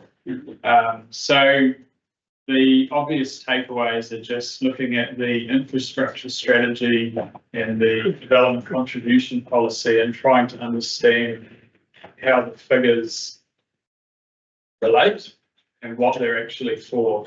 And also in terms of timeframes, obviously getting clarity as to what that means for land development and actually forward planning. I suppose, yeah, probably one of the key things is just sort of follows the same train of thought from the annual plan submission last year around Campbell, engagement, engagement, transparency. Yeah. I think if this is potentially heading for mediation or court, we can't really comment on that. Only I would note that you don't have to look far from our boundaries to see what happens when you don't get that right and things ahead that are maybe not ready to go ahead. So I think this council will need to be very careful with that. We're a very popular place to be and we don't want to end up in the same situation as Queenstown, but we appreciate your time today. Thank you very much for coming in and for submitting.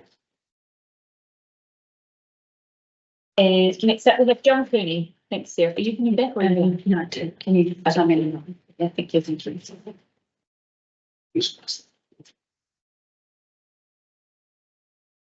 Welcome, John. Back to the table. Yes. Thank you. Thanks for the opportunity to before. But I just want to raise a couple of matters from our witnessing. First is volumetric water charging. I'll provide you with the detail for the beach one as well attached. But full disclosure first, we are one of your high water users.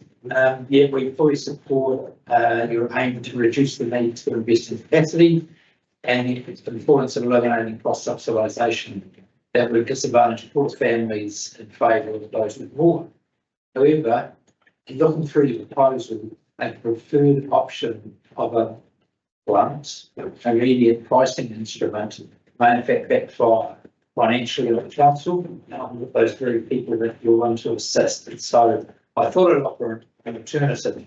But the problem comes from each group's ability to reduce their water use. So those using lots of water have plenty of scope to reduce water. Those using not much haven't, especially if they've already decreased their use by the 30% from the 2012 changes. What an overall drop in usage of 30% means for those lower users if they can't reduce their water is in fact their water bills are going to increase.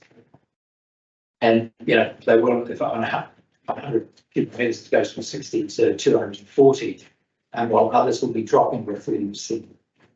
So it's going to be really hard to convince them they're not paying more. However, things actually get worse when you consider the impact of the sudden drop of 30% usage overall. And here's a bit of economics, sorry, my apology in advance. The problem is marginal cost. That's the cost of producing and delivering one more unit. Now, if this unit is delivered within the maximum capacity of the scheme, the marginal cost will normally be well below average cost. So growth in usage actually reduces the average cost to everybody So in fact, you pay less as the water is used. Until you hit the capacity. And then investment is required, and at that point, your marginal cost goes through the roof. However, conversely, if you suddenly experience a sudden drop in demand, because marginal cost is below average, your revenue drops faster than your costs. That means that the average cost of everybody goes up. So the impact of 30% drop on usage could in fact lead to something like a 15% increase in cost per unit.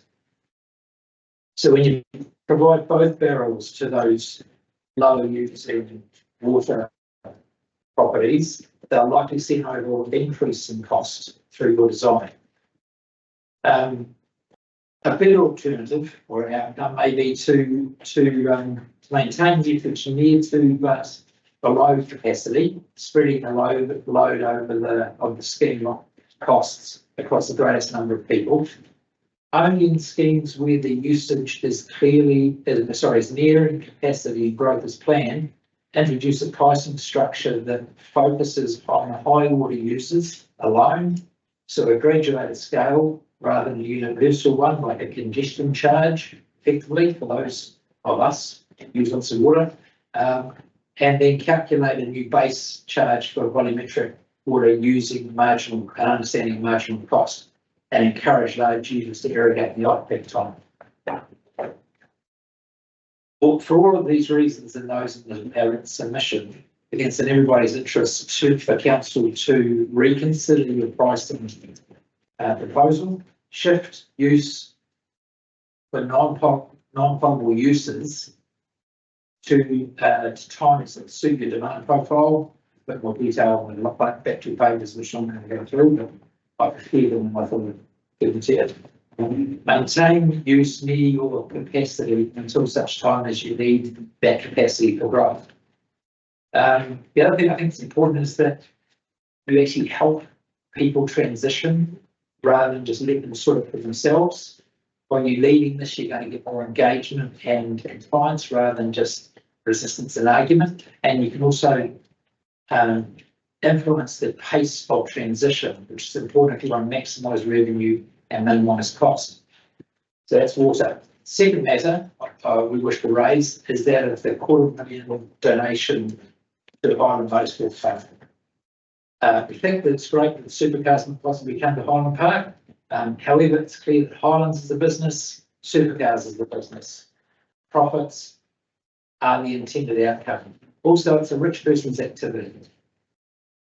The logic of supporting them is the usual economic argument that growth and the level of the economy causes all boats to rise. That's actually a fallacy. That's been disproved. Wealth is generated through successful business activity, but it accrues to the wealthy at a disproportionate level, and in fact, often doesn't trickle down to those poorest. Agreeing to fund $250,000 rate-sourced money, leaving across ratepayers rich and poor, is taking from the poor to give to the rich.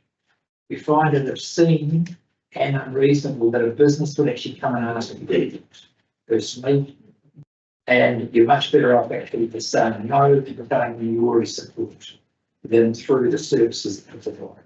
Thanks for the opportunity. Thank you, John. I'm sure there'll be a couple of questions. Has anybody got any before I kick in with mine? I was just going to ask about, John, the big users of water seem to be potentially skewing what's happening here. And I think, is that part of what you're picking up on? Absolutely. And so do you think it would be useful to us to better understand the big users and the rest? Yeah. Because that, well, I think the figure was 7% or 8% are using 40%. And probably the biggest single user then is probably the council. Yeah. And at the end of the day, all it's going to mean is that the council, to keep that water up, will have to pay those charges as well, which just back to the same people. Yeah, but it's the timing thing. Yeah. My concern is that actually you get this unintended consequence of making it more expensive for the people who are using less by cutting by how it's Yeah, nothing. So it's really doing it. You almost want to trickle it in, change the high users as you need the capacity. So you avoid having the investment. So don't go across the board, because all of a sudden you'll get this big change that we potentially could pose all that. Yeah. But if you do, you'll end up getting, you may end up resenting consequences. Thank you. Having that discussion, Sorry, Gusty. having that discussion about Highlands Motorsport, was that the right way to do it as a council through the submission process? Yeah, let's just clarify, this is not money going to Highlands, Yeah. this is money going to supercars potentially, which are two different organisations. Yeah. So I just wanted to clarify that because Highlands have been copping a lot of flack, they have not asked for any money from council. That's still the same thing, they're a business. Supercars is still a business. Yeah. And so it's, thanks for clarifying on that. You're welcome. But doesn't change our position on where we can see, guys, it's a lot of. I have a question on that as well, because I know you highlight that motor racing is a rich person's sport. It's a rich person's sport to participate in. Is it a rich person's sport to watch? It's still restrictive by, there's a lot of people who wouldn't pay the money to have to pay to turn up for those events because they couldn't afford it. That's not good. Yeah, I think we also have a large number of car enthusiasts in these communities who would never be able to afford to go to Bathurst or Taupo or the Grand Prix anywhere, and that there is a demographic in our community who are interested in this sort of. Absolutely. Does it change the fact that it is, and you'll understand very well the way rates are rated, the majority of that comes from a tourism reserve, which is obviously contributed to in a different way by commercial businesses? And it's still allocated, the tourism rate is applied to everybody. But disproportionately to commercial enterprises. So if you just went to commercial enterprises, do what you like with it if they can get their approval, but you're actually taking it from these people who actually did well. You've heard today, they are struggling and you're wanting to save more money so that people can go and have fun. Sometimes fun is all we have left in life, John. And I just wanted to check that you noted the last speaker. So you've put maintain usage at near to but below capacity, given our previous speaker said they've got 800 sections that they want to build in the Cromwell area. Oh, absolutely. So if you take those, you would see that Cromwell will be the area that would start first with the graduated rate and get as many of those high users off first. Did you hear that, Neil? Yeah, I'm not a high user. Council was a high user. Council was Just a high following on user. yours, I just, the bullet point is use state maintain use me or capacity until such time as you need that capacity for growth. Could you expand on that? Are you talking about the creation of the infrastructure? Yes. Yeah, but it's if everything stayed the same, you're better off having most of your water capacity used. I don't know the detail. This is general economics. You better to use. Sorry, why I asked the question is, given the lead times involved in creating new infrastructure for a new water plant, what you're suggesting might sound based in theory and in practice is not practical. I think you can adjust demand quite quickly by making it expensive to use it. That would happen overnight. Your investment needs to be, I think what you're trying to do, how I understand it, what you're trying to do is avoid investment, slow down investment by changing the demand from non-potable users to the increased demand you're getting from potable from the households. That's as I understood. All I'm suggesting really is that I don't believe the flexibility exists given the lead times involved to be able to fine tune it in the way that this argument suggests. I would. Something to ponder perhaps. I disagree. Yeah.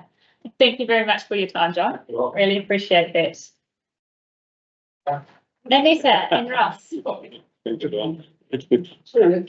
Right. Oh, I thought you need to jump in. Probably not to jump in. Give them to them on at 2:30 and they arrive, so we can wait 5 minutes to the end. Thank you. Thank you, Patience. Well done. That's fine. We're probably just speaking on behalf of the ratepayer. We consider probably that our rates in the last 6 years have doubled. And with the volumetric proposed changes in the water, we see that perhaps is, what council is proposing is another perhaps revenue stream that we consider. Your proposed one is we think is a bit of a brutalist approach, really. You look and, you've said that you change that on the rating to 509. So that would be a saving to us of 247. So we looked at what we presently use, and we looking at paying from 60 cents to $2.40, that would be 828.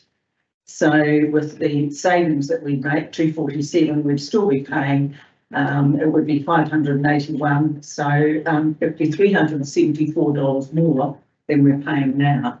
So if we look at C, which was the status quo, that you were going to put up the water charge on the rate to 756, from 756 to 843, which would mean that we'd pay $87 more. So, we consider the C at this stage as the better option. However, there's a few things that we were concerned about. One was the proposed water changes to the entire water plan to the CCO. And is that going to affect what the council would consider as the decision now, or would there be some changes to that? So we felt it would be better to hold off any changes until council has made a decision about where it's going. It was one of the things that we've discussed with a lot of people is that the metered water seems to be really interesting. Some people seem to use the same amount as us, and yet they're paying less or more. And we don't know that the meters are giving a true record of what is actually being used in the area. Somebody told me yesterday that they queried their water, and they said, oh no, they can tell it's correct because they've got a camera in the system. But have all places got a camera in the system? I don't think so. It's in terms of the camera on their meter, or no? I thought that was a bit odd. Russia. So Let's not start that as a rumour. We don't have cameras on the water meters. Person was actually told by council when they come in here to check out those. We would I think we take a photo when the meter is read, and if there was an issue like a leak or something, they could put a camera down into the pipe to see where the leak is, but we don't, as a rule, have cameras in We have experienced a leak, and it was the water going into our house, and we got a bill of $700 something. So after we queried that, we asked the council would they consider looking at what we had used over the last number of years, and so it was adjusted to 400 and something. So we feel that we've well and truly paid our water things. But we think, from 2013, if we want to be responsible really as a council making a decision, and we felt that we were getting our water too cheap, why was it from 2013 to 2025 or 26 it would be, before you made any changes, rather than come in with, such a hefty change? We didn't think we should be walloped or. No, we felt it should have been a graduated increase over that period of time rather than pumping us with this 240% increase, which is to try and make up for those years of lack of graduation. And that's a huge, huge sum that people have got to pay. We consider ourselves to be average users from when discussing with other people. We pride ourselves in our garden. We have garden visits where people from outside the region come to visit our garden. So we're bringing a little bit of income in, if that's worth anything. But and you talk about well-being, it's been used a lot around here today. It's been bandied about. It's got to think of the well-being of those people, particularly our age group, who one of the few things we can still enjoy is our garden. And really what you're forcing us into is creating a desert instead. But interestingly enough, just for fun, I like to say that research has been done around the world, and particularly in Australia, where it's shown that green urban areas with grass and trees actually reduces the temperature by 10 degrees. And in a global warming situation, council should be seriously looking at that. Thank you.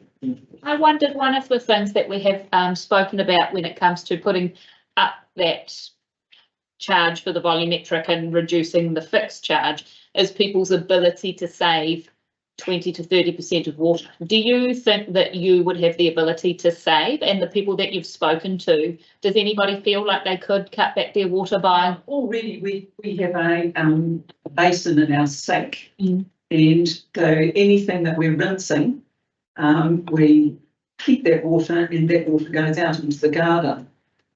We don't flush the toilet every time somebody wants to go to the toilet.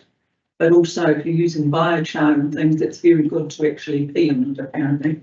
So there you go. That's one way, not for the woman, but go out and do that. But I don't think, it's interesting you say about the 30%, because when the council first introduced the meters, they did say that they saved 30%, but look at what's happened to the people's firms and things like that, they just didn't water them.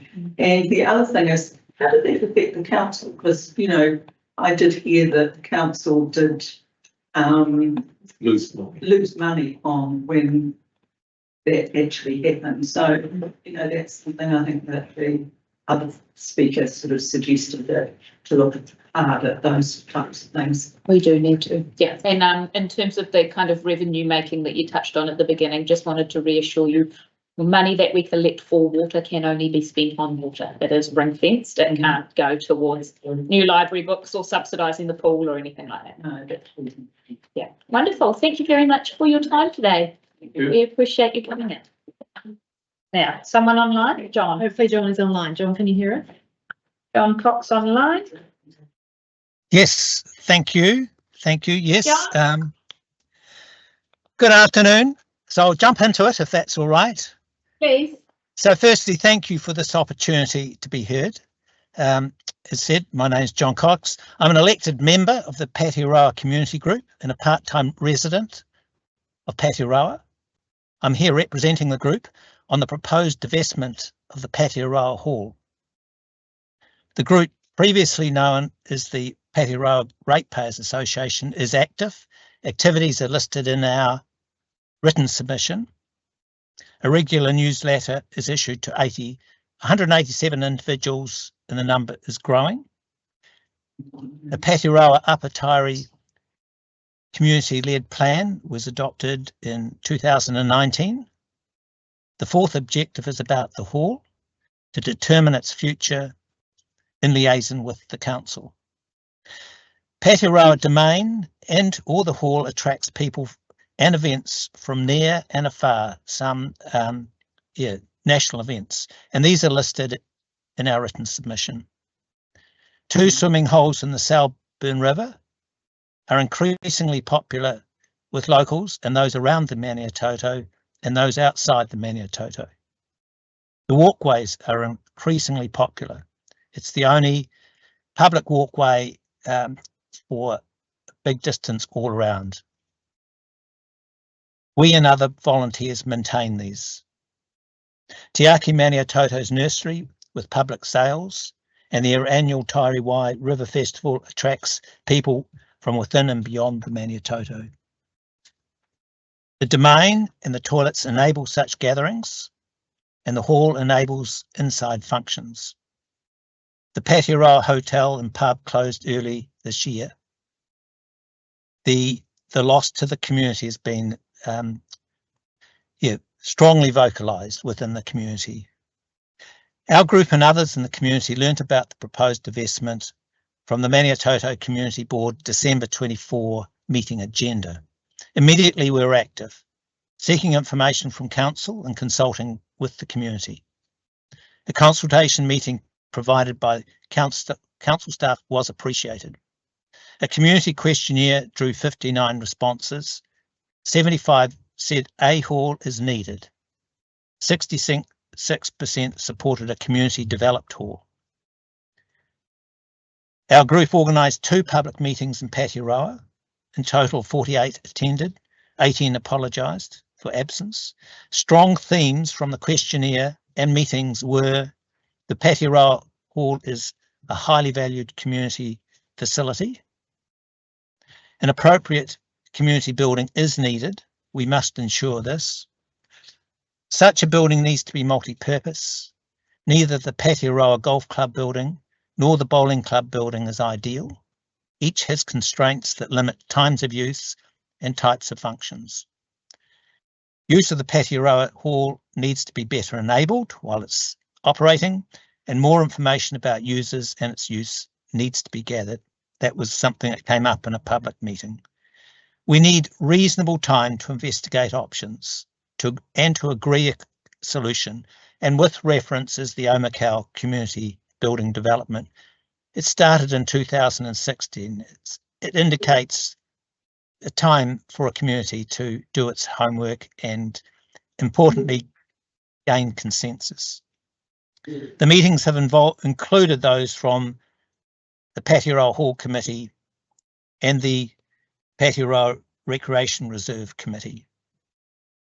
So, in a nutshell, our submission is please defer any divestment of the hall until the last year of the LTP to give the community reasonable time to investigate options and to agree on a community gathering place.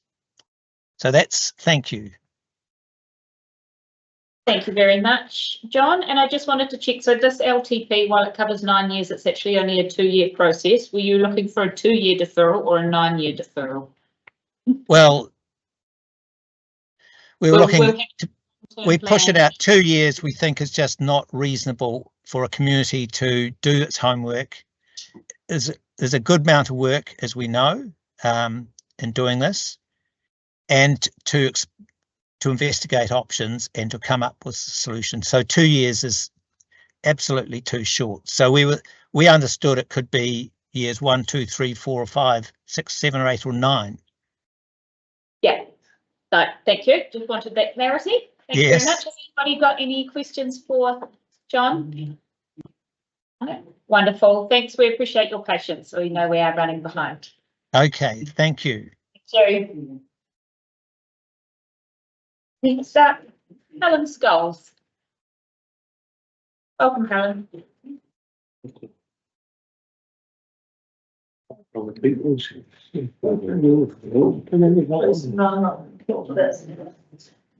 Yeah, you won't mind it? You won't. I've got So for those who don't know me, I'm Helen Scholes and I'm the current chair of Recording Incorporated. I'm here to speak today on their behalf. Just a brief history for those who don't know much about the historic precinct. We've had its first meeting in March 1985. So in March this year, it was 40 years old. The purpose was to develop and operate a historic precinct using designs from the buildings from the old business area in Melmore Street and to provide the public with an interactive representation of the past. From a ravaged shoreline with 2 derelict buildings and 3 historic remains, the area now has 16 buildings, still the 3 remains, and is well-maintained gardens and grass area, which provides the district with a vibrant tourist attraction with an excess of 250,000 visitors annually. Now, I might add that those surveys were carried out before the cycle trail went in, so those numbers will be higher than those. Unlike the Cromwell Promotion Group or the Cromwell Museum, we receive no operating grants from the council. We are self-funded, with funds coming from tenants' rents, member subscriptions, visitors' donations, and proceeds from our annual fundraising event, the Wine and Food Festival, held every January. For the purpose of insurances, we're required to do regular evaluations of the buildings And with it's not including McNulty House, the current valuation for the precinct was $7 million. We've just received our insurance account for this year, which is just under 62,000. Our submission relates to the planned increases in both rates and water. Our current rates for the past financial year were $21,107.32.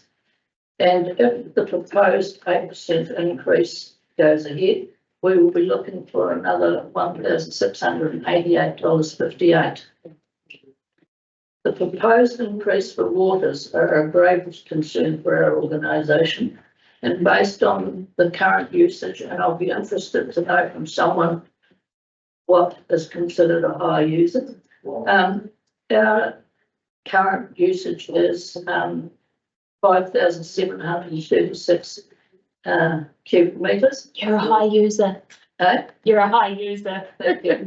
And the bill for that is $3,441.60. So at $100.80 increase, we'll be facing an account for $10,324.80, or at $2.40 increase, $13,766.40. So what we would like to know is what the councillors are proposing to, how they're proposing to assist voluntary organisations such as ours, will we be forced through lack of interest to let our gardens dry and our lawn, or is there some way that council can help, I guess? And I'm happy to answer questions. Very good questions. Helen, it would have a significant impact on the price that you pay down there, and part of what makes that area so enjoyable is the green grass that we don't have everywhere in Central Otago, and is a lovely place to be. Has anybody got any questions? Nigel? Helen, what ability do you have to recover rates and what increases from your tenants? Some of the rates are recoverable through the tenants. So it's divided by the buildings that are tenanted versus the land and the extra space. We don't have at this stage any way to collect water, the water rates. We've paid them in the past ourselves. So sorry, the water rate falls on. The water rate falls on our committee. We have over a period of years installed irrigation, so the gardens and lawns are watered at night time between midnight and 5 a.m. and it's only done as required. I think it takes 10 minutes every night when it's hot, and hasn't been done since about the middle of February. We did have looked in the past at installing water meters, but with the 16 tenanted buildings, not all of them have water. But that's a good cost because we've been quoted between $800,000 a metre to install for that 7 school. Thank you.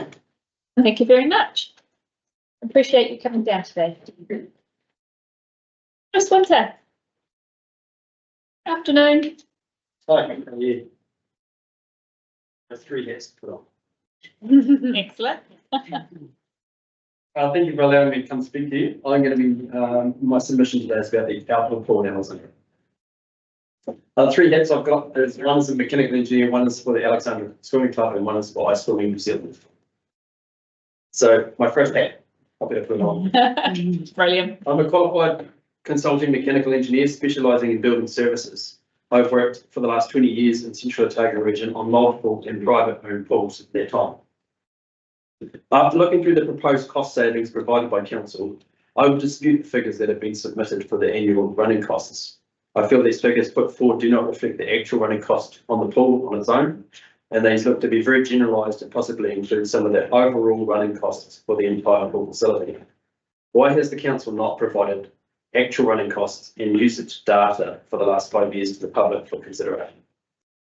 When the council says it would save the community $200,000 a year if the pool was closed, I would dispute this. I've calculated the actual costs of an unheated 25-metre outdoor pool of this nature to be around $100,000 a year, including chemicals, maintenance, staffing and depreciation.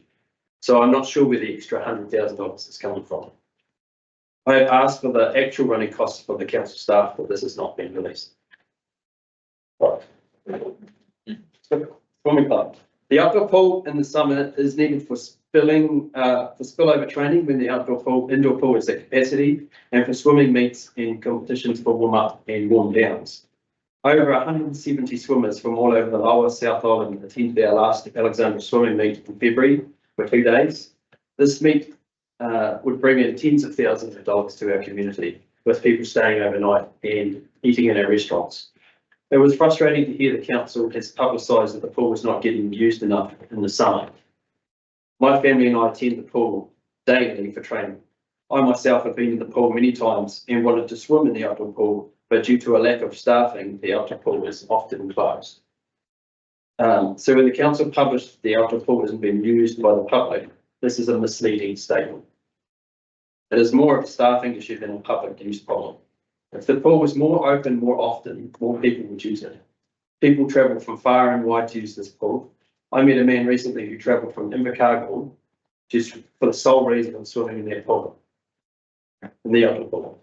The swimming club has put in many submissions to keep the swimming pool open, as it is a great asset to the club and to the community. My third hat, ice swimming. New Zealand and Australasia ice swimming championships are held every 2 years in the Alexandra pool, and it brings in once again tens of thousands of dollars to our community, with people staying for a 4-day-long international competition or national competition. Swimmers travel from New Zealand, Australia, America, and Europe to compete at New Zealand's one and only ice swimming competition. This is an amazing time to showcase our town and pool facility on a national and international scale. There are no other outdoor pools in New Zealand that meet the criteria for the ice swimming competitions. Our 25-metre pool is the IISA, which is the International Ice Swimming Association, regulations length and temperature in the winter. There are no other pools in New Zealand that get consistently cold enough in the winter to hold this official meet. We have something very special in Alexandra. And can we show the video that I've given you? Yep. Got a short video for scrolling to this. So, I'll do my mistake. How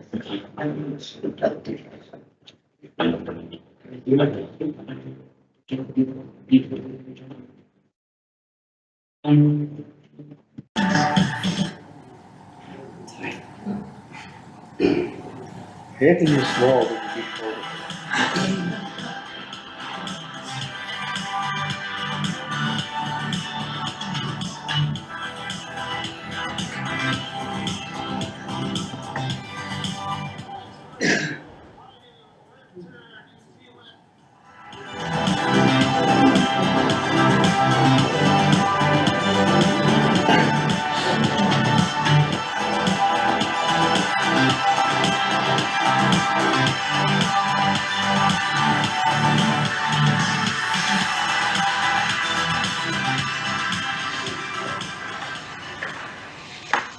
So that video was recently used at the Central Otago Sports Awards, where both my daughters, Heidi and Sophie, went to the finalists. Heidi walked away with the Junior Sportswoman of the Year in her category for ice swimming. Without this New Zealand competition, my two daughters would not have been able to compete at the World Ice Swimming Championships in Italy earlier this year, where they both became world champions in their respective races. It would be a smart move for this council to capitalise on the international event with the wide-reaching promotion and direct investment into our community. I'm sure that you have had many written submissions from ice swimmers around New Zealand who would be devastated if this pool is closed and removed. If the ice swimming champs and the Alexandra swimming meets alone would bring in over $100,000 to this community on their own. Maybe it is not a case of reducing the facility, but increasing staffing and opening hours consistently over the summer, as well as marketing and promotion to increase the numbers. We have something special that other communities in the region and New Zealand don't have. It would be a terrific loss to the community to lose this pool. No real gain. much, Chris. I thought you would have had a fourth hat that's like a proud dad hat that you can put on. It is very cool. And that's certainly something that we've heard a lot through the submissions, is that people would use it more, but it's not always open when they want to use it. And that's certainly been heard loud and clear. Has anybody got any questions? Yeah, clearly we're getting pressure for cost cutting, and these things will have to get put back in if they do. And we've had questions about core business, and we've got turfs, and then we've got swimming pools back on and sporting facilities. And I guess in the group, or the age group, or the demographics which you travel amongst, a lot of those will be the ratepayers that are probably going to feel the pinch of cost of living. Whether it be filling your car in the field, take your kids to sport, or that are your group of friends or group you walk with prepared to pay the extra 1 or 2% on their rate, so your kids and grandchildren can have these facilities, I guess. Well, I guess it's a 0.38% increase, so it's very minuscule really in terms of the rates. And if the figures are wrong, the $200,000 figure is wrong, then it's less than that. So we're not talking a huge extra cost here to the ratepayers really on the scheme of things. I think it'd be very minuscule but to lose that asset to the community, which is already existing. We're not asking to build a new pool, we're just wanting to keep the existing one that's there. So it's not I think it's a no-brainer from my point of view, but I'm just trying. So I guess the question is, are your group of friends sitting around on a Friday night drinks going to council or ripping us off our cost to go to, we can't sustain living in Central Otago, or it's not a bad place to be, a very small rate rise in dollar units will allow us to have all these great facilities and buildings. And want to get kids to come back in. Another question. Well, I think it's more about utilising what we've got. It's an amazing asset, and it's bringing in money to our community, as I've said. So if you take that away, then all of a sudden that money either goes somewhere else or it's not brought in at all. So we're not just talking the cost of the pool, we're talking what is great for the whole community. That's our job, isn't it? Balance. Yeah. So I was thinking, had a really good post like running, because that could be part of our deliberations. I would love to see the actual running costs. For the costs that I've seen have just been budget estimates. And looking at the costs. Yeah, we have them. They can come as part of the deliberations. Yeah. Thank you very much for your time and your many hats that you wear for our community. No worries. Nicole Linden. Nicole here? No? Michael Harlow? No. Dropping through now. Paula's here. Welcome, Paula. We're up to you. Okay. Probably the second hearing from me, but anyway. Really appreciate this opportunity to talk on behalf of Central Stories and a request for increased funding. Side note, I love the argument being made about existing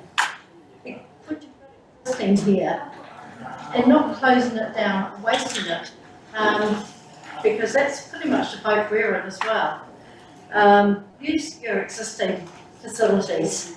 I agree, that's quite cool. Central Stories was built by this community for the community. When I was hired by Malcolm McPherson in 2022, I discovered what an extraordinary underutilised facility with untapped potential, housing a museum, a collection of 12,500 artefacts, multiple art galleries, shop, community space and a vibrant cinema space. In just 3 years, with very minimal resources, we've transformed Central Stories into what our visitors call, or one visitor in particular called the centre of gravity for the town. That was an Aucklander who actually wrote from the last things they wrote in the guest book. Let me share what we have achieved with only one full-time staff member. We've achieved 37 art exhibitions from local and regional artists, 16 community exhibitions showcasing local talent and history, 4 heritage exhibitions celebrating our unique Central Otago story. 1 prestigious touring exhibition from Te Papa, 52 local and community events that brought people together, and 12 school holiday programs. The last school holiday program in April, we served over 200 local children. We've hosted more than 30 school groups, connecting youth with their heritage. We've built a shop that celebrates everything Central Otago, with product that needs to be authored or produced in Central Otago or have a strong link to be in our shop. I actually put, and this was what I did, I actually went through and put every single thing we've actually done over the last 3 years, and what amazed me, didn't actually correlated it, was how much is community based. But over half of it is all come from the community coming to me saying, this is what we need, this is what we should put these away in a box. Anyway, what is our impact? Alexandra serves as a hub for residents from Naseby to Roxburgh and from St Bathans to Clyde. For these communities, Central Stories is becoming the central destination when they visit Alexandra, whether it's families participating in heritage hunts, or enjoying the school holiday programs, or retirees enjoying our exhibitions, or community groups utilising our space. Our visitor numbers speak in volumes. In just the first 4 months of this year, we welcomed 5,789 people into Central Stories, outpacing Cromwell's entire annual visitation of 5,000. The funding reality. Despite the success, we operate on a shoestring budget that funds just 1 full-time position. This is unsustainable given the growth and community demand. We cannot continue to expand our services with this current resource. We stand at a crossroads. Either support this community treasure with adequate funding, or watch as we force scale back the very programs our residents have embraced. Although we do currently at least 84 hours of volunteer time per week. Now that's on a slow week, 84 hours a week of volunteer time, and we'll always continue to do that. These people are volunteers, and they are great at keeping Central Stories open, and they're great at being behind you to help with that extra staffing level to be able to run these community initiatives all the time. But they are not staff, and they do not lead from the front, and they do not run these projects. I cannot continue to run these, 30 different areas all in one day sometimes that I'm currently doing.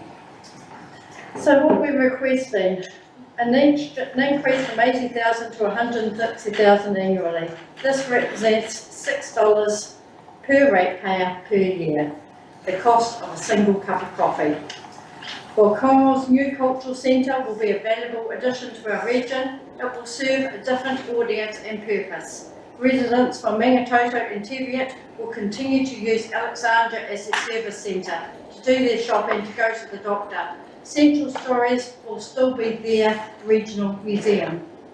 This is about quality and cultural investment across our region. It's about ensuring all Central Otago residents have access to cultural experiences regardless of where they live.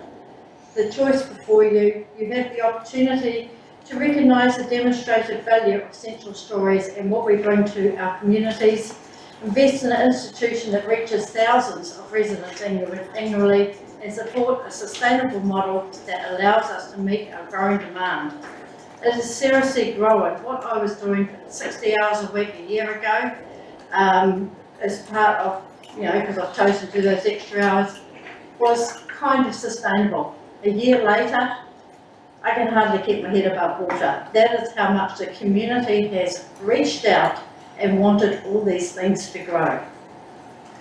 So I ask you, will you give the community what they clearly want and need by supporting Central Stories' continued growth, or will we be forced to scale back our services that have now become an integral to the cultural fabric of our region? Well done, Paula. Thank you very much. Great to hear some of those stats of the different offerings that have come through Central Stories. Has anybody got any questions for Paula at the moment? Wonderful. We know where to find you if we have questions. It's just money, isn't it? It is, it's all money, It's all money. I mean, it's Um, the extra is quarter of what it will cost to run the balls and the pool and the outdoor pools. Did Nicole or Michael arrive late? No? Well, we're up to you then, Stan. Welcome. Oh, thank you. Oops.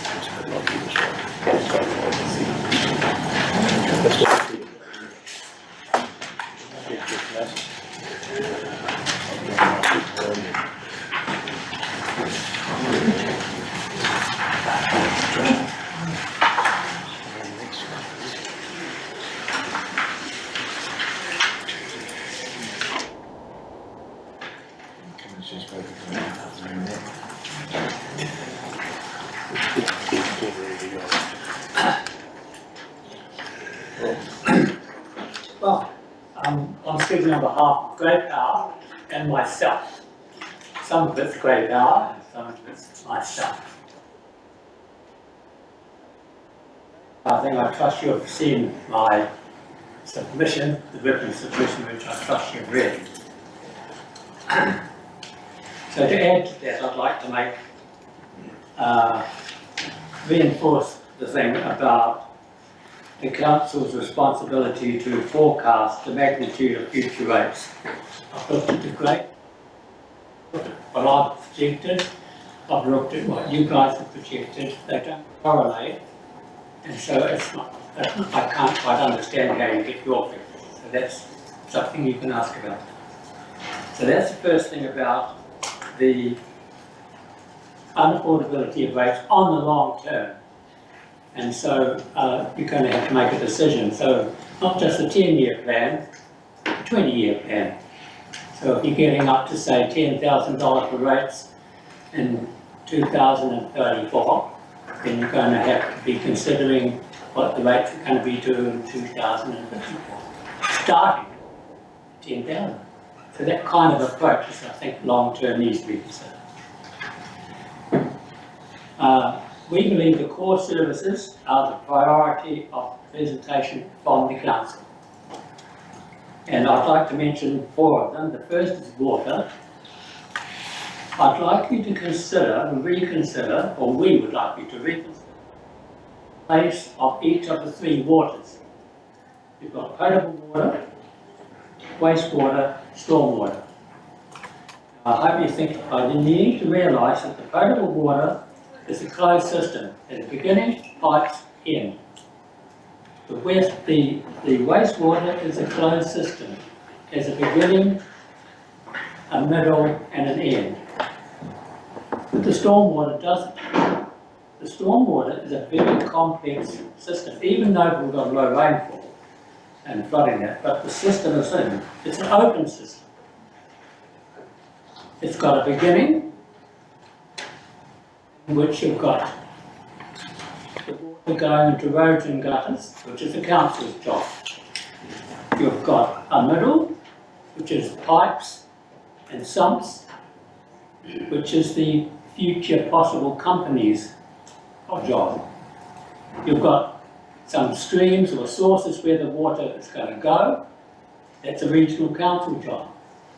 And to actually have that particular facet of your water scheme not integrated between 3 management organisations needs a rethink.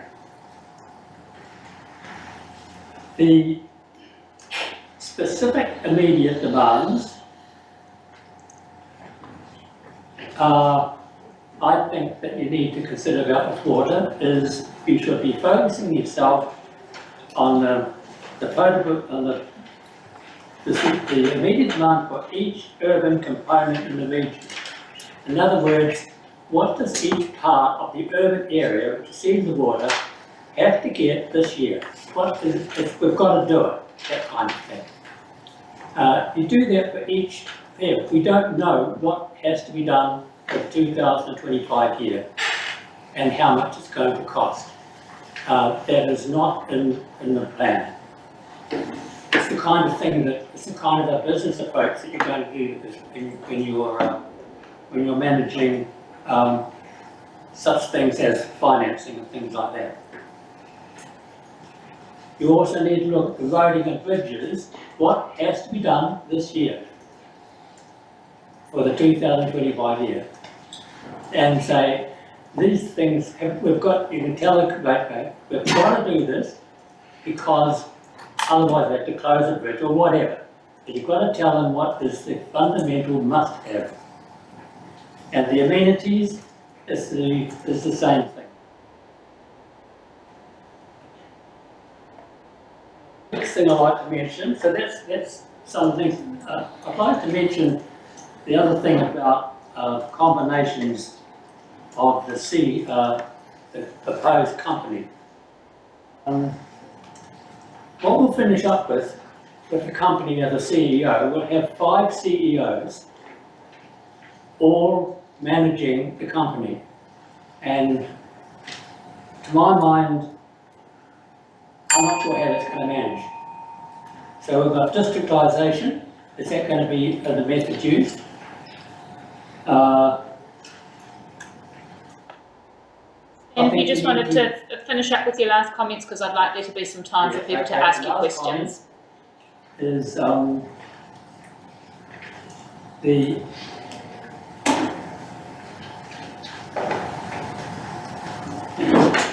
you're talking about saving money from the loans for the company can borrow, therefore freeing up money for the council to borrow more money for projects.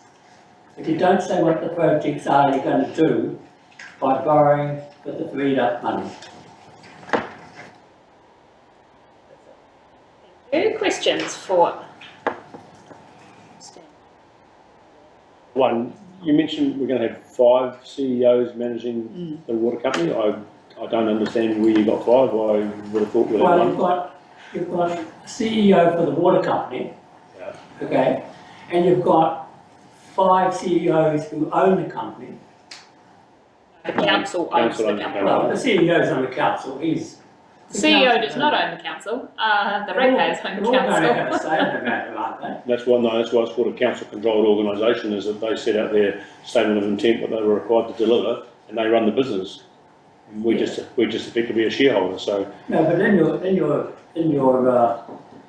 thing, you say you've got the councils are advising and checking up and re-evaluating and all that stuff for the water. The councils would oversee a CCO, but they would not be involved in the day-to-day business. But I do wonder if you want, Stan, there was very limited information on water in the long-term plan consultation because we knew the next consultation that focuses solely on water was coming. Have you had an opportunity to have a look at that yet? It may answer a lot of your questions. There's an additional package of information that relates just to water, along with all the financial costings and the benefits and cons of each potential option. Yeah, I have read what you've presented. Yeah. But it still is not clear. It's very in the predictive part. You guys don't know what the costs are either, or the administration. I don't think anybody knows what the costs are beyond the kind of end of this long-term plan. It is, of course, purely speculative what our costs might be in 2052. Or we can go as that's a best guess by the time you're getting out to those years. And as Councillor McKinley frequently points out, you have very limited ability to understand what that pricing might look like that far on. So for these next 2 years, I just want to assure you that yes, we do have a forward work program for infrastructure and for water and for parks, and that yes, we very much know what work will be undertaken and what it will cost over the next 12 months. Yes, but the point is that you haven't got that in your rates water side, that the actual amount of savings they're going to have to or budget for are not very clear. It's the rates are going to go down because of the water being coming out of the rates, but they're still going to have to pay for the water. Yes, they will. And so that's what that's what you've got to inform. If you work on just the rates with the formula that you use, say at 12%, the rates are going to irrevocably increase and increase, but then you've got the water, which they are going to be plugged into that as well, and you need to include that in your graph. We can't include that in the graph if the water comes out of our budgets, but we do need to make sure, and that'll be part of the water process as we talk about this. People will still get a bill for water. It will be a separate bill. So they will need to, of course, add those bills together to get what the cost it will be. Essentially the rates. Yeah, well, the rates and water. Yeah. It's not clear to the ratepayers what that's going to be. It's going to be clearer as we move through this consultation process. But the magnitude to you guys is to say, is it tenable? Is what? thing that we say, look, can people afford it? So in year 9 or year 8, it's going to be saved around $8,000 plus the water costs be $11,000. Costs are increasing, and that is why this council was looking at ways to increase our revenue that is not rates, because people have been very clear in that they don't want to see a reduction of services. Has anybody got any other questions for Stan?